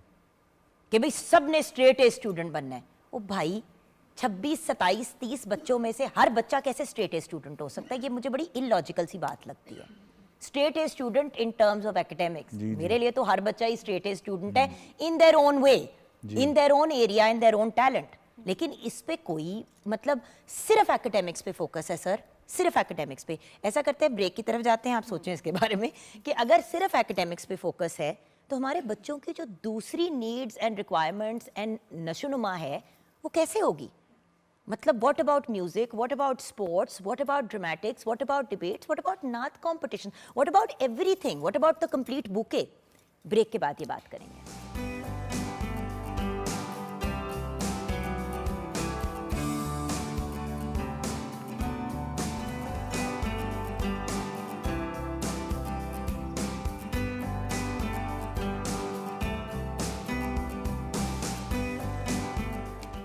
जी हाँ, welcome back from the break. Viewers, एक सवाल के साथ अली नुमानी साहब को हमने छोड़ा था ब्रेक में, तो सर आपने हमारे जवाब के बारे में सोचा है? जी, आई थिंक जो आप बात कर रही हैं ये बहुत अहम है कि बच्चों की बाकी डेवलपमेंट का क्या होगा। थोड़ा सा इस पे मेरे एक दोस्त हैं, माशाल्लाह काफ़ी बड़े एजुकेशनिस्ट हैं, वो हार्वर्ड यूनिवर्सिटी में पहले पाकिस्तानी डीन थे, तो वो ये कहते थे कि parenting needs to make a comeback, क्योंकि parenting has also been really outsourced to either schools. जो लोग अच्छे स्कूल अफोर्ड कर सकते हैं वो कहते हैं कि हम इतने पैसे दे रहे हैं तो उनकी तवक्को ये होती है कि ज़्यादातर चीज़ें ये संभाल लें। बाकी जो रहा सा किस्सा होता है वो आउटसोर्स हो गया है स्क्रीन्स को। तो ये दोनों चीज़ें की जो कॉम्बिनेशन है इसने पेरेंट्स को अपनी मेरा ख्याल है ज़िम्मेदारी से काफ़ी बरी ज़िम्मा कर दिया है in a way that is very detrimental to their children. तो आप देख लें फैमिली यूनिट्स का क्या हालात हैं। टीवी ड्रामे चल रहे हैं, उन पे भी जो चीज़ें आ रही हैं वो कोई इतनी एक्साइटिंग नहीं है, बच्चे उनसे और बच्चे टीवी ड्रामों की लाइनें रिपीट कर रहे हैं और उनकी टिकटॉक्स बना के माँ बाप खुशी खुशी लगा रहे हैं। मैं तो गर्क हो जाऊँ शर्मिंदगी के मारे अगर मेरा बच्चा किसी ड्रामे के या किसी नेटफ्लिक्स के किसी शो का वो कहानी रिपीट करना शुरू कर दे कि यार यानी कि मैं इसको सिर्फ टीवी के सामने ही बिठाई रखती हूँ। I mean that's living proof जी कि आपके बच्चे सिर्फ टीवी देख रहे हैं या ऑनलाइन कोई ना कोई चीज़ देख रहे हैं। इसको कर्ब करना बहुत ज़रूरी है मेरे ख्याल। बाहर तो हम इस चीज़ के ऊपर काफ़ी एम्फेसाइज़ किया करते थे पेरेंट्स के साथ। मैं आपको 3 लोगों की मिसाल दे दूं। Steve Jobs, Bill Gates publicly stated के we really severely limit our children screen time, जिन्होंने पूरी दुनिया को कंप्यूटर्स के आगे बिठाया हुआ है। यहाँ हमें ये लग रहा है कि जितनी ज़्यादा स्क्रीन होगी, जितना ज़्यादा इंटरनेट होगा, उतना ये कोई या तो एलीट होने की वो है अलामत है या ये, बट इट इज़ ये आप लिटरली बच्चों को जहर दे रहे हैं। You don't realise that people don't realise कि आपके दिमाग के अंदर इतनी कॉग्निटिव कैपेसिटी नहीं है जितने फ्रेम्स पर सेकंड। आप कोकोमेलन टीवी ले लें जो आज पाकिस्तान के हर इंग्लिश स्पीकिंग घर में चल रहा है, मेरा फेवरेट है। हाँ जी, कोकोमेलन। तो मैं वैसे आपके प्रोग्राम की वसत से ये कह दूं कि पूरी दुनिया में इस वक्त CoComelon is researched causing damage to young children। ना करें। That one YouTube channel को आप जिम्मेदार ठहरा सकते हैं बच्चों के अंदर attention deficit disorder, hyperactive activity delays, mood and behavior disorders। बच्चों का क्या, माँ का बुरा हाल हुआ हुआ है। बिल्कुल। कसमें डेली ना देखो तो मुझे कुछ होता है। वाकई मैं मजाक नहीं कर रही, अब मेरे बच्चे भी तो छोटे हैं ना, 6 साल के, but thank you for saying that because I am very much against Cocomelon। that one show, एक को आप ले लें, Cocomelon आप बंद कर दें तो उससे आप बहुत ज़्यादा डिफरेंस बच्चों में देखेंगे जिन बच्चों को 1 से 2 घंटे टीवी देखने की आदत है, अगर वो Cocomelon देखते हैं। आई थिंक किसी भी किस्म की स्क्रीन टाइम अगर आप उनको ज़रूरत से ज़्यादा देंगे। ये एक एग्जांपल है व्यूअर्स, बिकॉज जब मेरे हमजा छोटे होते थे तो उस वक्त भी कुछ ऐसी चीज़ें स्क्रीन पे आती थी और बाय द वे फिर वो चीज़ें बैन हो गई कि ये बच्चों के लिए ठीक नहीं है। तो बात ये कि जस्ट बिकॉज कोई चीज़ इस वक्त ऑन एयर चल रही है इसका ये मतलब नहीं है कि वो एक्सेप्टेबल है और वो ठीक है। वो उस वक्त कभी पकड़ी नहीं गई और जब वो पकड़ी जाए, पॉइंट को आपकी इजाजत से मतलब किसी का नाम लिए बगैर कोई भी, जैसे Tom and Jerry type show, sorry फिर नाम ले लिया, लेकिन वो अब वो तो बचपन से ही देखते आ रहे हैं सारे। तो वो इतना पुराना शो, उस शो में कितनी ग्राफिक्स चेंज हो रही हैं स्क्रीन पे 1 सेकंड में, कितने कैरेक्टर्स इंट्रोड्यूस हो रहे हैं, कितने कलर्स हैं, उसको आप कंपेयर कर लें आज के शो से, कितनी साउंड्स हैं, और वो आप देखें कि ये सारा कुछ प्रोसेस एक नन्हे बच्चे के 1 साल के ब्रेन ने करना है। उसके ब्रेन के अंदर ये कैपेसिटी नहीं है इतनी इन्फॉर्मेशन को डाइजेस्ट करने की। माओ को ये बहुत खुशी हो रही होती है कि जी हमने सामने टैबलेट रखी हुई है, मुंह में खाना ठूस रहे हैं, देखो बच्चा कितने आराम से खा रहे हैं। No, that kid is actually stunned. उसका ब्रेन ओवरलोडेड है, उसको समझ ही नहीं आ रहा मैं नोटिस किया कि जब बच्चे देख रहे होते हैं स्क्रीन, जी, ना उनके टेस्ट बड्स डेवलप हो रहे हैं, ना उनकी सेंट डेवलप हो रही है खाने की, देयर इन विजुअल ओवरलोड। वो सिर्फ विजुअल सेंस के ऊपर बाकी 2 सेंसेस नम करके आप उनको खाना खिला रहे हैं। उस बच्चे की डाइजेस्टिव इश्यूज़ होंगे, उस बच्चे के खाने से इश्यूज़ होंगे, ये सब होगा। ये और ये आप 6 महीने की एज में ये नहीं होता कि बच्चे के बड़े होने का इंतज़ार करें तो फिर वो ऐसे हो जाएगा। ये शुरू माँ के पेट से ये चीज़ें शुरू होती हैं।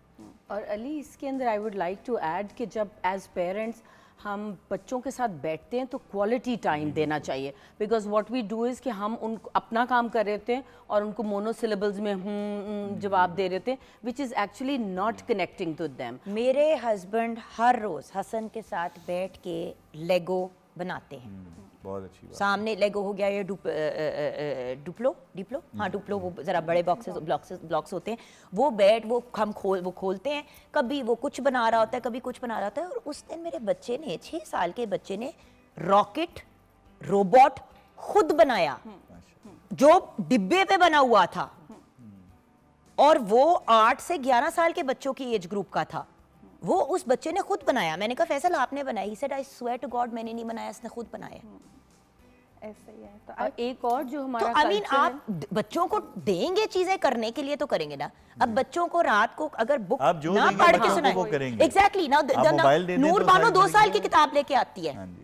कहती मामा बुक, और वो कुछ भी हो हम उसको पढ़ के सुना देते हैं, वो साथ हमारे करती है। अब हसन जो है वो साथ साथ पढ़ता भी है क्योंकि वो 6 साल का है, और साथ साथ वो हम उसको सुनाते भी हैं कहानी। बात ये कि ये चीजें तो बचपन में नानो किया करती थी हमारे साथ। वही नानियों दादियों का कल्चर जब से कम हुआ है, वो जो क्वालिटी टाइम एक बड़े फैमिली सर्कल के अंदर बच्चे स्पेंड करते थे, वो अब बहुत कम हो गया, because both parents are working. वो भाग रहे हैं, मदर्स भाग रही हैं, बाप भाग रहे हैं, तो ग्रैंड पेरेंट्स का रोल ख़त्म हो गया। लेकिन मैडम बात ये है कि देखिए ग्रैंड पेरेंट्स को अगर साथ में इन्वॉल्व किया जाए तो वो क्यों नहीं इन्वॉल्व होंगे? बड़े कम ग्रैंड पेरेंट्स हैं जो कहेंगे हमें नहीं अपने ना लाओ हमारे पास। बिल्कुल। आई एम सॉरी, आई थिंक और इसके लिए तो बहुत हमें शुक्रगुजार हम होना लोगों ने चाहिए। पेरेंट्स नहीं उनको दूर किया है। Exactly. हमने मैं nuclear बच्चों को नहीं families मामा बना के ली। घर भेजूंगी तो मामा कैसे मिलेंगी उनको? वो बेचारी 860 प्लस खुद तो नहीं उठ के आएंगी ना घर के, मतलब हर बार वो ही आए। I should take the children. अगर मैं कहीं जा ही रही हूँ, आधा घंटा एक्स्ट्रा लगेगा, जाओ बच्चों को छोड़ो, नानी के सिर पे ला दो। नानी कम से कम स्क्रीन नहीं दिखाएगी, बिल्कुल भी नहीं दिखाएगी। नानी खेलेगी क्योंकि वो मिस करती है अपने बच्चों को। और जो कि grandchildren नानी को। के लिए भी वो कितनी फायदेमंद चीज़ है, बिकॉज आप देखते हैं ना कि बाहर ओल्ड होम्स में नर्सरी के बच्चों को लाया जाता है कि वो उनके साथ वक्त गुजारें। तो हमारे पास तो वो फैसिलिटी यहाँ मौजूद है, जो वक्त आप ना अपने बच्चे को खुद दे सक रहे हैं ना अपने वालिदैन को दे सक रहे हैं। Why don't you let them have that time together? उन दोनों को एक दूसरे के साथ वक्त गुजारने दें, और आपका भी वो जो गिल्ट होता है ना कम हो जाएगा, और पता है कि बच्चा सेफ है। कहानियाँ भी सुनाई जा रही हैं, आपस में बातचीत भी की जा रही है, बच्चे और नानी का बॉन्ड भी स्ट्रांग हो रहा है, या दादी नानो का। टोट पटोट की कहानी सुनाती थी, चंदा मामू दूर के। You were like, I mean, you're a little Gora. I don't know if you know this, but बिल्कुल बिल्कुल आई नो। मैं आपको ये सारी पंजाबी में सुना सकता हूँ, ट्राई मजाक ना कर। अब यू सी हमारे बच्चे कह पाएंगे कि 20 साल बाद? नहीं, ये बहुत जरूरी है। बिकॉज एक तो बोलते भी वो कार्टून की तरह है, क्योंकि कार्टून देख देख के बच्चे भी कार्टून। आपने नोटिस किया आजकल के छोटे बच्चे किस तरह बोलते हैं? हमारा बेटा पहले बोलता दिन है से हिकरी accent। डिकरी डॉग चूहा फंस गया on the clock. Please please please बहुत आपने हमने उर्दू में रखा हुआ है। नहीं। अच्छा, अब क्या करना चाहिए? देखें, जैसे कि हमने बात की, प्राइवेट सेक्टर हो गया, गवर्नमेंट सेक्टर, व्हाटएवर सेक्टर, हमने अब कुछ सोचना है ना कि हम क्या करें, व्हाट डू वी डू, जिससे एकेडमिक से निकल आए। क्योंकि देखिए वो जी, तो थोड़ा सा माँ अपना बाप जूते शूते जी। मार के पढ़ाई लेते हैं बच्चों को। नहीं, माँ बाप को बहुत ज़्यादा ज़रूरत है अपनी औलाद के साथ वक्त गुजारने की। सबसे पहली चीज़ ये है, हम सब पेरेंट्स हैं, मेरा ख्याल है माशाल्लाह डॉक्टर शादिया का तो मुझे पता है, बाकी भी आई एम अज्यूमिंग। तो सबसे ज़्यादा ज़रूरी ये अहम चीज़ है, व्हेन जैसे जैसे आप अपना शऊर टूवर्ड्स पेरेंटिंग बनाएंगे, you will be able to demand better outcomes for your children, you will be able to ask schools to provide more things. But अगर आपको खुद ही नहीं पता होगा, अगर आप स्क्रीन दिखा रहे हैं बच्चे को खाना खिलाने के लिए, क्योंकि खाना खिलाना, मैं अपने बच्चों को खाना खिलाता हूँ, काफ़ी मुश्किल काम है, और इधर उधर भाग रहे होते हैं वो, लेकिन ठीक खज्जल है, कर देते हैं। हाँ बिल्कुल खज्जल कर देते हैं। तो लेकिन वो पार्ट हमने फैसला किया ना बच्चे पैदा करने का, किसी ने कोई गन तो नहीं हमारे सर पे रखी हुई थी कि तुम्हें दो इसीलिए तो पैदा कहती हूँ करना ही बच्चा है। पैदा करने का लाइसेंस होना चाहिए। बिल्कुल, एब्सोल्युटली, टीचिंग अल्लाह से की ज़्यादा कसम, एक ज़रूरी है। टेस्ट होना चाहिए जिसको आपने अगर पास किया तो फिर जिस तरह गाड़ी में बाहर के मुल्क होता है ना, पहले आपने रिटन टेस्ट दिया, उसके बाद फिर आपने G1 लिया, फिर G2 लिया, उसी तरह आपको पहले सबसे पहले आप अपना रिटन टेस्ट दें कि भाई आप मेंटली तैयार हैं भी इस फैसले के लिए। उसके बाद फिर आपकी वो प्रैक्टिकल आपकी स्किल्स देखनी है पेरेंटिंग की, फिर आपको लाइसेंस मिले कि बच्चा पैदा करें। बिल्कुल कसमें दुनिया आसान हो जाएगी। बिल्कुल। और आपको पता है कि मैं as a parenting coach practice भी कर रही हूँ, और अल्हम्दुलिल्लाह एक बेटा है जिसको होम स्कूल भी किया है माशाल्लाह। और बिल्कुल आई एग्री, ये बात सिर्फ ना हम पेरेंट्स पे डाल सकते हैं और ना सिर्फ टीचर्स पे। आई थिंक ये एक टीम वर्क, एक कोलैबोरेटिव एफर्ट है, बिकॉज मुस्तकबिल कौम का है। मगर बहरहाल पेरेंट्स की जिम्मेदारी बहुत ज़्यादा है, बिकॉज उनकी, जैसे मैंने कहा, कुल कायनात उनके बच्चे हैं। तो छोटी छोटी चीज़ों से हम स्टार्ट कर सकते हैं। जुगन, जैसे हम हमेशा एक बात करते हैं कि कम्युनिकेशन ज़रूर रखें अपने बच्चों के साथ, अपने बच्चों के साथ बातचीत करें, उनको बताएं आपका दिन कैसा गुजरा, और सस्ते काम बिल्कुल। साइमा जी, एक please, सेकंड, go क्योंकि ahead. देखें ये एक वो जो कहते हैं ना कि एक थियोरेटिकल पॉइंट ऑफ व्यू से तो बड़ी ब्रिलियंट बात है कि भी बच्चों को स्क्रीन टाइम से हटा दें, लेकिन अभी जो लोग देख रहे हैं जिनका बच्चा अगर 8 घंटे या 6 घंटे स्क्रीन देखता है, उनको फौरन कह देना कि बच्चे को स्क्रीन से हटा दो, बच्चे को बेचारे कभी नर्वस ब्रेकडाउन हो जाने मासूम का। सो द पॉइंट इज तरीके से देखिए, जिस तरह कोई भी एडिक्शन आपको छुड़ानी पड़ती है, एंड ये तो अब साइंस ने भी प्रूव किया कि इमीडिएटली आप किसी चीज़ को करें तो उसका विड्रॉल हो जाता है। तो छोटी छोटी चीज़ें जिनसे हम चीज़ को मनूवर करके स्क्रीन से हटा दें। उसमें यह है कि आप बच्चों को स्क्रीन से हटाने के लिए अल्टरनेटिव ऑप्शंस दें। For example, let's play a cricket match, या बाहर जाके आप क्वालिटी टाइम स्पेंड करें, या आप कोई गेम्स प्ले करें। सो आपके पास एक अल्टरनेटिव ऑप्शन होना चाहिए बच्चे को कि आपने स्क्रीन तो हटा लिया, नाउ व्हाट। तो इसलिए उसके लिए पेरेंट की इन्वॉल्वमेंट बहुत जरूरी है। लेकिन again I am going to play devil's advocate, जिस बात की तरफ आप आ रही थी Saima ji, which was the fact that एक तो पैसा इश्यू होता है। देखिए बिल्कुल, फोन 20 रुपए का रंगीन चूजा मिलता है, 50 रुपए का बत्तख का बच्चा मिलता है। 1 साल तक वो बच्चे के आपको एंटरटेन कर सकता है, रोज उसको दाना डाले, उसको देखे, उसको ये बिल्कुल खेले। ठीक बात है। और ऐसा बिल्कुल मैंने आउटडोर्स, नहीं बिल्कुल मैंने 5 रुपए का हमारे बचपन में मिलता था, 20 का हो गया। मैं बहुत रेगुलरली लेता रहता हूँ अपने बच्चों के लिए। सो आप चूजों के मरने का सबसे बड़ा कॉज है इस मुल्क में। नहीं, आई एग्री जुगन, जब हम सब 10 साल का हुआ तो that is the first time I had a pet. और अभी उस हैंड्स के tricks and it is so amazing, because इससे बच्चे के अंदर जिम्मेदारी, एम्पैथी, उसका ख्याल रखना, चूजा भूखा है उसको खाना देना, ये बहुत ज़रूरी है। एंड कमिंग बैक कि अगर आपके पास वक्त भी नहीं है कि आप बाहर जाकर भी खेल सकें या महंगे महंगे टॉयज दे सकते हैं, आप उनको कागज़ और सादी पेंसिल या रंगीन कलर्स उनको ला कर दें।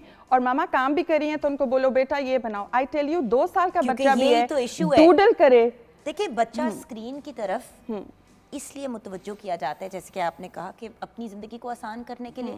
लेकिन मैम आपने कहा दोनों पेरेंट्स काम कर रहे हैं, दोनों बिजी हैं। अब जब वो वापस आते हैं 6, साढ़े 6, 7 बजे, बच्चे मतलब घर पे सेटल वगैरह कर रहे हैं, माँ ने अगर खाना तैयार करना है, बाप ने अपने कोई काम को कंप्लीट करना है, तो कुछ ऐसी चीज़ होनी चाहिए जिसमें पेरेंट्स सुपरवाइज कर रहे हो, क्योंकि वो 1-on-1 टाइम 6-8 घंटे मुश्किल हो जाता है Ali in this day and age. It becomes difficult. करना चाहिए, प्रैक्टिकली करना चाहिए। आप प्रैक्टिकल पॉइंट ऑफ व्यू से बिल्कुल सही कह रहे थे, थियोरेटिकल पॉइंट ऑफ व्यू से, लेकिन प्रैक्टिकली करना मुश्किल हो जाता है। तो ये बिल्कुल आपकी बात सही है। आई मीन मतलब आप तो पैदा कर दिए ना बच्चे, अब तो हम रिवर्स तो नहीं कर सकते उस मसले को। पहली बात तो ये कि पैदा कर दिए भी इतना लाइट डिसीजन नहीं होना चाहिए।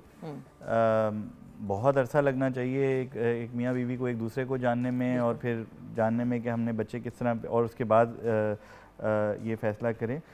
और अगर बिजी स्केड्यूल्स हैं, मैं और मेरी बेगम दोनों we are working people, we have 2 kids under the age of 3।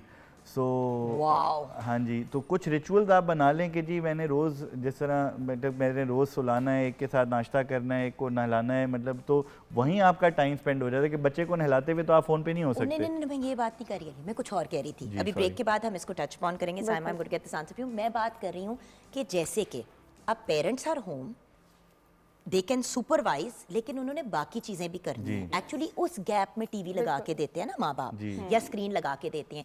उस गैप में कौन सी ऐसी एक्टिविटीज में हम बच्चों को इन्वॉल्व कर सकते हैं जो पेरेंट सुपरवाइज्ड हो, बट पेरेंट और बच्चे को साथ ना करनी पड़े। आप समझ रहे हैं ना मैं क्या कह रही हूँ? क्योंकि देखिए your kids are under a certain age, एक पॉइंट आएगा when they will want constant stimulation from you, और शायद वो पॉसिबल ना हो। तो मसले के हल की तरफ बढ़ेंगे ब्रेक के बाद।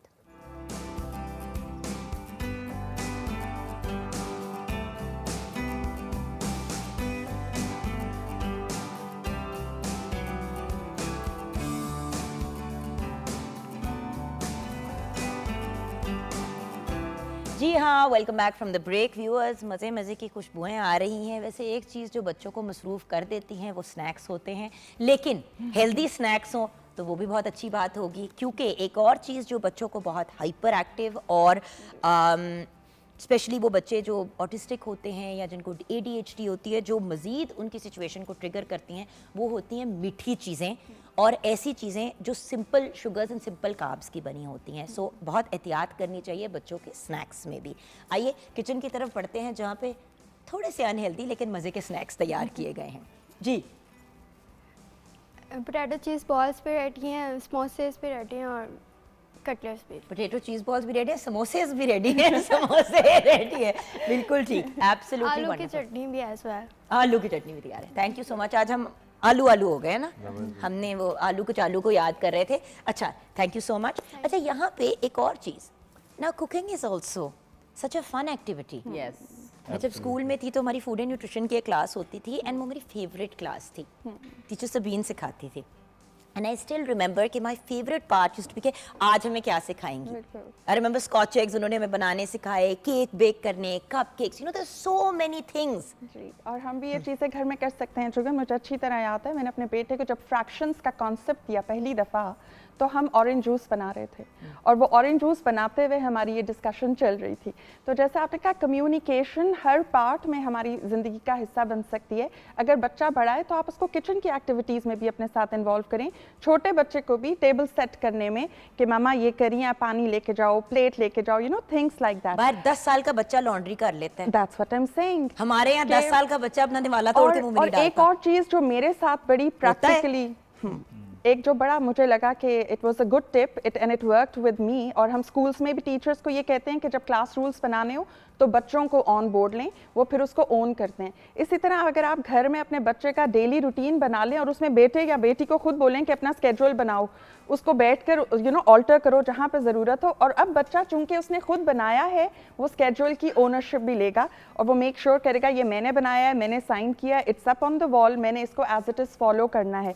उसमें स्क्रीन टाइम भी ज़रूर दें मगर लिमिटेड दें, उसमें कोई ना कोई एक्टिविटी भी दें, रीडिंग भी दें। अच्छा, मेरे आने से पहले अगर मामा भी वर्किंग है, मदर फादर भी, मेरे आने से पहले जो आपने स्टोरी पढ़ी, let me just listen to that story from you. मैं किचन में काम कर रही हूँ, मुझे बताओ स्टोरी में क्या पढ़ा। सो इस तरह की बहुत सारी चीज़ें। और उस वक्त जैसे कि मैडम ने बात कही कि हूँ हाँ करके जवाब नहीं देना, बच्चे को एंगेज करना है। लेकिन जुबिन, हमने तो कुकिंग को भी आउटसोर्स कर दिया। हम कहते हैं कि वही खाना ज़्यादा जल्दी आ जाएगा और जल्दी काम ख़त्म हो जाएगा। सो हमने अपनी किचन की, जो पाकिस्तानी हाउस होल्ड का एक बड़ा सेंट्रल पिविटल पॉइंट था किचन, जिसमें मदर होती थी और उसके गिर्द रिवॉल्व करता था, वो भी एलिमिनेट होना क्योंकि शुरू वही हो गया वाली बात है ना व्यूअर्स कि देखिए, फूड डिलीवरी सर्विस के थ्रू हम खाना मंगवा लेते हैं। अब तो सफाई के लिए भी घर से बाहर से कोई एक आ जाती हैं खातून या कोई बंदा जो सुबह आते हैं आपकी, शाम को चले जाते हैं सफाई करके। हर चीज़ हमने आउटसोर्स कर दी है और उस आउटसोर्सिंग की वजह से हमारे पास एक्चुअली फारिग वक्त आ गया है।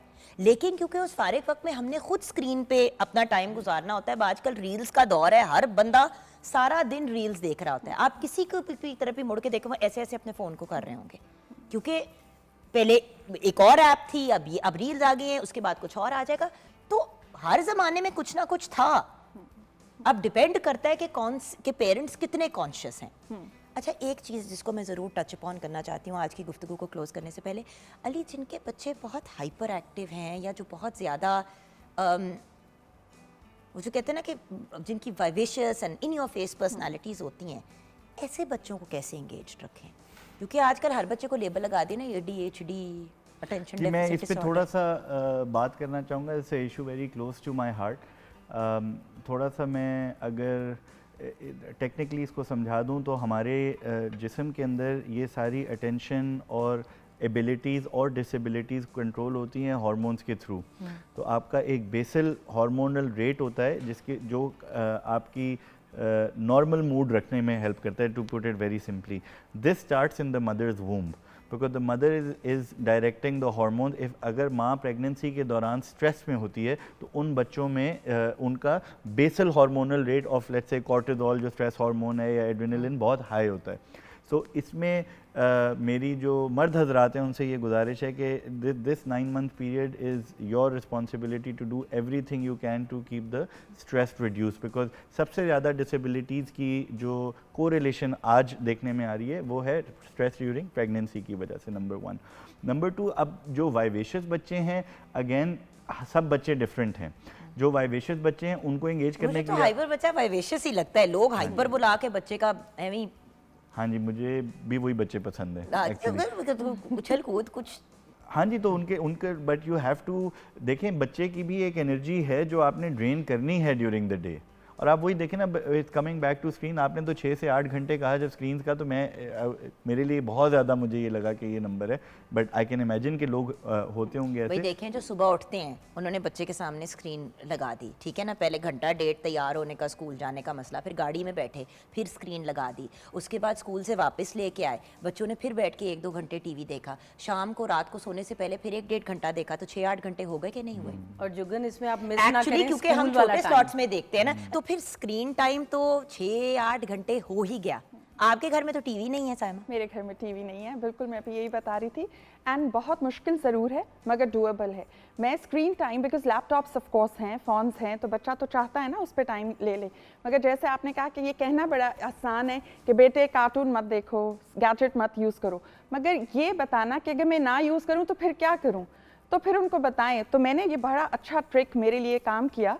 मैं एक लंबा सा प्लान बनाकर दे देती थी हमसा को, अच्छा ये कर लो, ये कर लो, ये कर लो, और उसके बाद फिर हम कार्टून देखेंगे या हम मूवी टाइम करेंगे या कुछ इस तरीके से।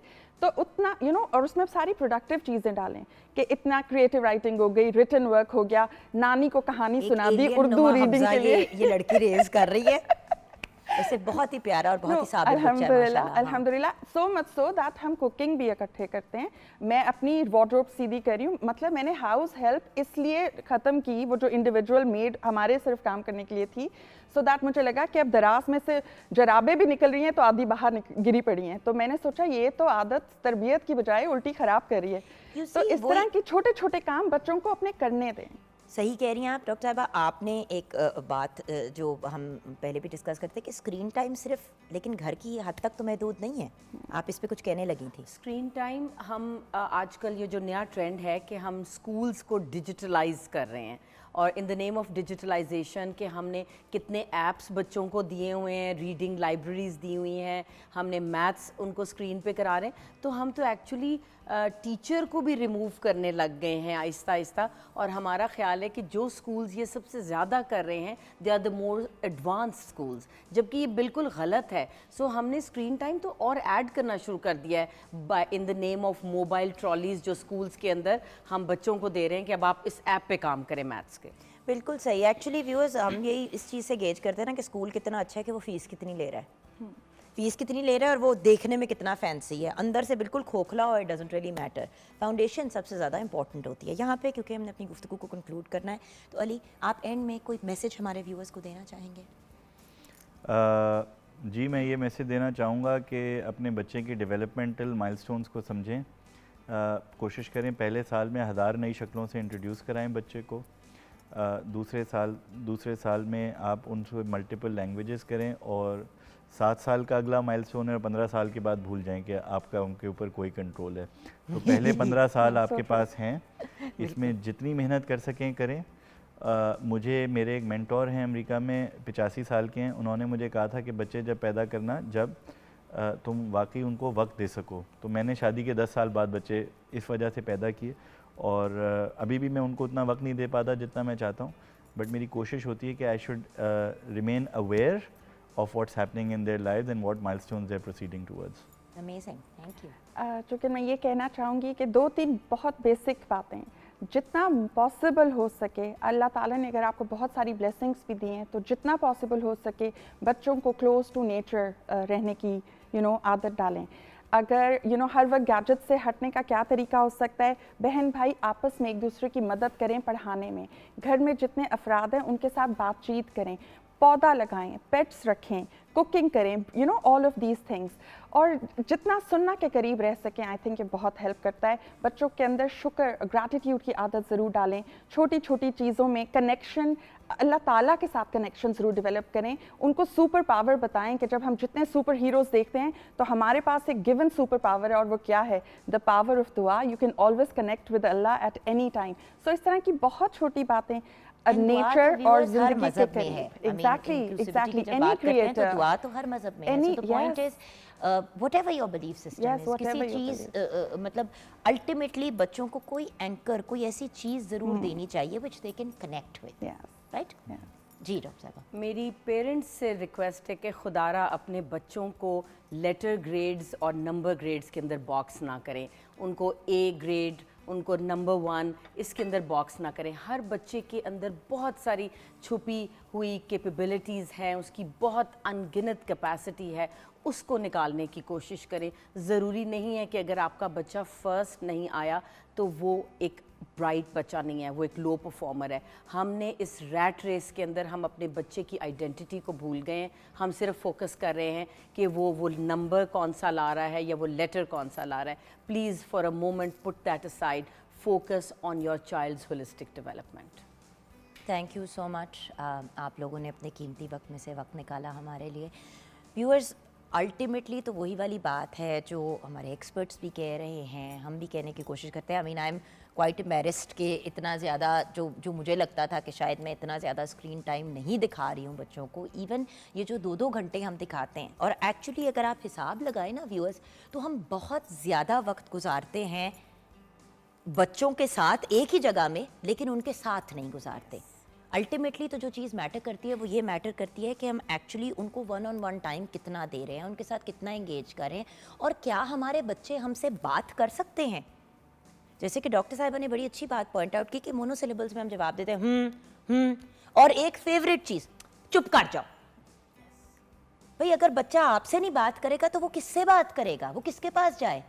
जिस माँ की कोख से, जिस माँ ने अपनी कोख से उसे पैदा किया और जिस बाप की वजह से वो उस दुनिया में आया, माँ और बाप ही अगर हर 2 मिनट के बाद बच्चे को शट अप कॉल देंगे तो बच्चा अल्टीमेटली किससे कम्युनिकेट करेगा? फिर हम कहते हैं कि बच्चे बहुत हाइपर हैं या बिल्कुल ही बच्चे इंट्रोवर्ट्स हैं और ना घर से निकलते हैं, ना किसी से मुलाकात करते हैं, ना कहीं जाते हैं, ना कुछ करते हैं, सलाम तक नहीं करते। ये चीज़ें कौन सिखाएगा? देखिए, एजुकेशनिस्ट की अपनी जिम्मेदारियाँ हैं, टीचर्स, यूनिवर्सिटी, स्कूल्स, कॉलेजेस, लेकिन पेरेंटिंग का ये नेमुल बदल नहीं है। और माँ बाप, जैसे कि अली ने बहुत अच्छी बात की कि भाई बच्चे तब पैदा करो जब आप तैयार हो पैदा करने के लिए। अभी शादी हुई नहीं होती, पहले से प्लानिंग होती है कि जी कितने बच्चे और कब कब पैदा करने हैं, और पहले साल में पहला बच्चा हो जाना चाहिए, ना हो तो एक अजाब बर्पा हो जाता है। और जिनसे ये उम्मीद रखी जा रही है वो खुद 18, 20, 21 साल के होते हैं। ओ भाई उनको तो पहले बड़ा होने दो, उनका तो बचपना निकलने दो। ये चीज़ें बहुत ज़्यादा मैटर करती हैं। ये कुछ खुलासा मैंने इनकी बातों से लिया। एंड लाइक साइमा सेड, बड़ी ही इंपॉर्टेंट और वैलिड बात जो इन्होंने रेज़ की कि भाई आप बच्चों के लिए ऐसी एक्टिविटीज़ भी क्रिएट कर सकते हैं जो महंगी नहीं है, जिनमें आप सुपरवाइज भी कर सकते हैं, अपने बच्चों को बिजी भी रख सकते हैं। भाई उन्होंने तो अपने घर में टीवी तक नहीं रखा, लेकिन उनका एक सिलसिला चल ही रहा है। तो ये कोई हमारी ज़िंदगी की ज़रूरत नहीं है, ये हमारी वांट है, ये हमारी नीड नहीं है। जैसे कि बचपन में कहा जाता था ना, वांट है कि नीड है। नीड पूरी होगी, वांट जो है वो देखी जाएगी। सो वांट्स तब पूरी करें जब नीड्स आप पहली पूरी कर दें और आपको लगता है कि आप अपने बच्चे की मुकम्मल नशोनुमा कर रहे हैं, इमोशनल, फिज़िकल, साइकोलॉजिकल, हर तरीके से। यहाँ पे शो क्लोज करेंगे।